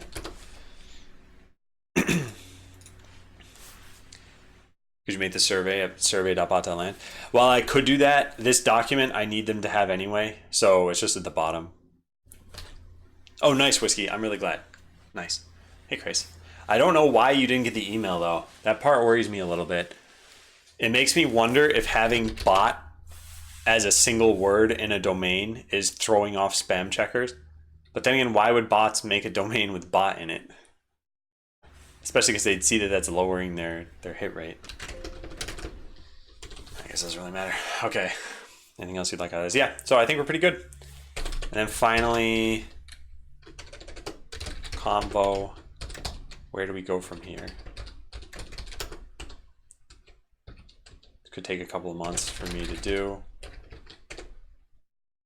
And yeah, I don't know if the students would want to repeat what they've done.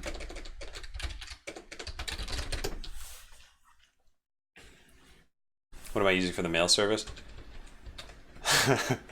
A free web host thing. I should probably switch off of that. Oh wait, no, not for Botland. Sorry, that's Amazon. Botland is using Amazon. Whenever I send a mail from adam@bot.land, that's sending through this like free web host thing. And I don't send nearly the volume that Botland itself sends. Thanks, Karsten. Take care. Nice. Okay, yeah, I pretty much prepared everything I wanted. We got these things, bit.ly, Adam EDU, and then the form. Oh, there's a tiny problem with this.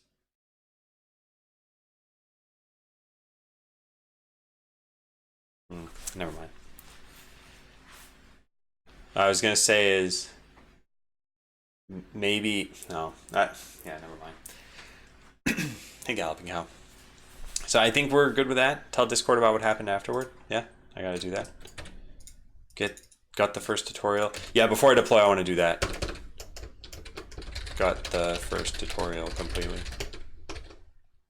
Branch off of the Blockly simplification branch. Cool. Could just plan new missions. Yeah. Okay. Yeah. Now this is just totally random here, but there was that VS Code bug that I was running into. Did anyone comment on this? Deo did.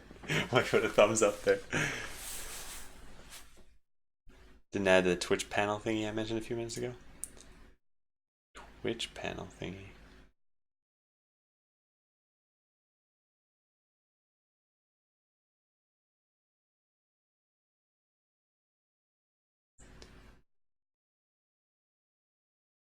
I don't even see that message. Oh, that. Oh, that's actually already on my list. I'm pretty sure. I can take a look at this again. Schedule. Yeah, let me just edit this. I'll just remove January 22nd from this. I know that next week I'm going to have to remove January 31st.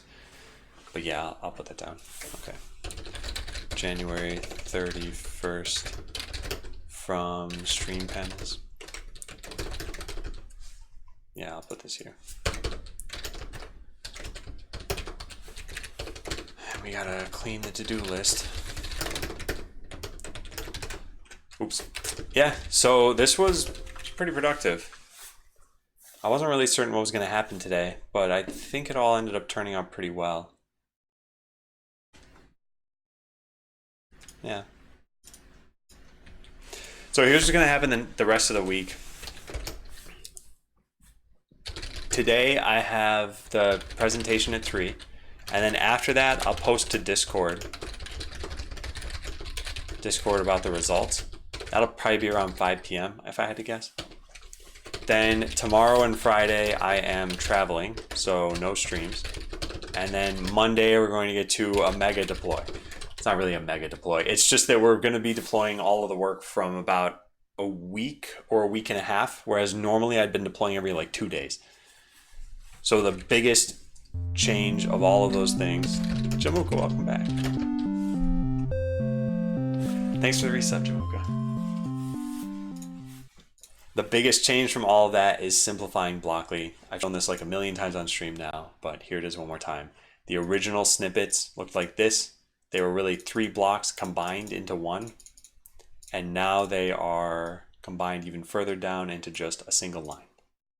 So all of these same things can be written like this. And where's my line? There. So we consolidated all of these top 12 blocks into just that. So this is going to be, I think, much easier for players to use and understand.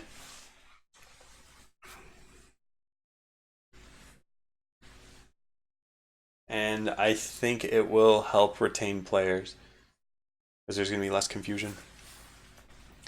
So that's it for today. I know we didn't make it to the 4-hour mark, but I don't want to start something new right now. I want to go get lunch, and then I've got like a little bit of time to do these couple of tasks I've written down before the presentation today. So I hope you guys enjoy the stream. Like I said, I won't be back until Monday. Is anybody streaming Botland now? FYI, for anyone who ever wants all of my viewers at the end of my stream, just stream Botland at the end of my stream. I'll host you. So who's online?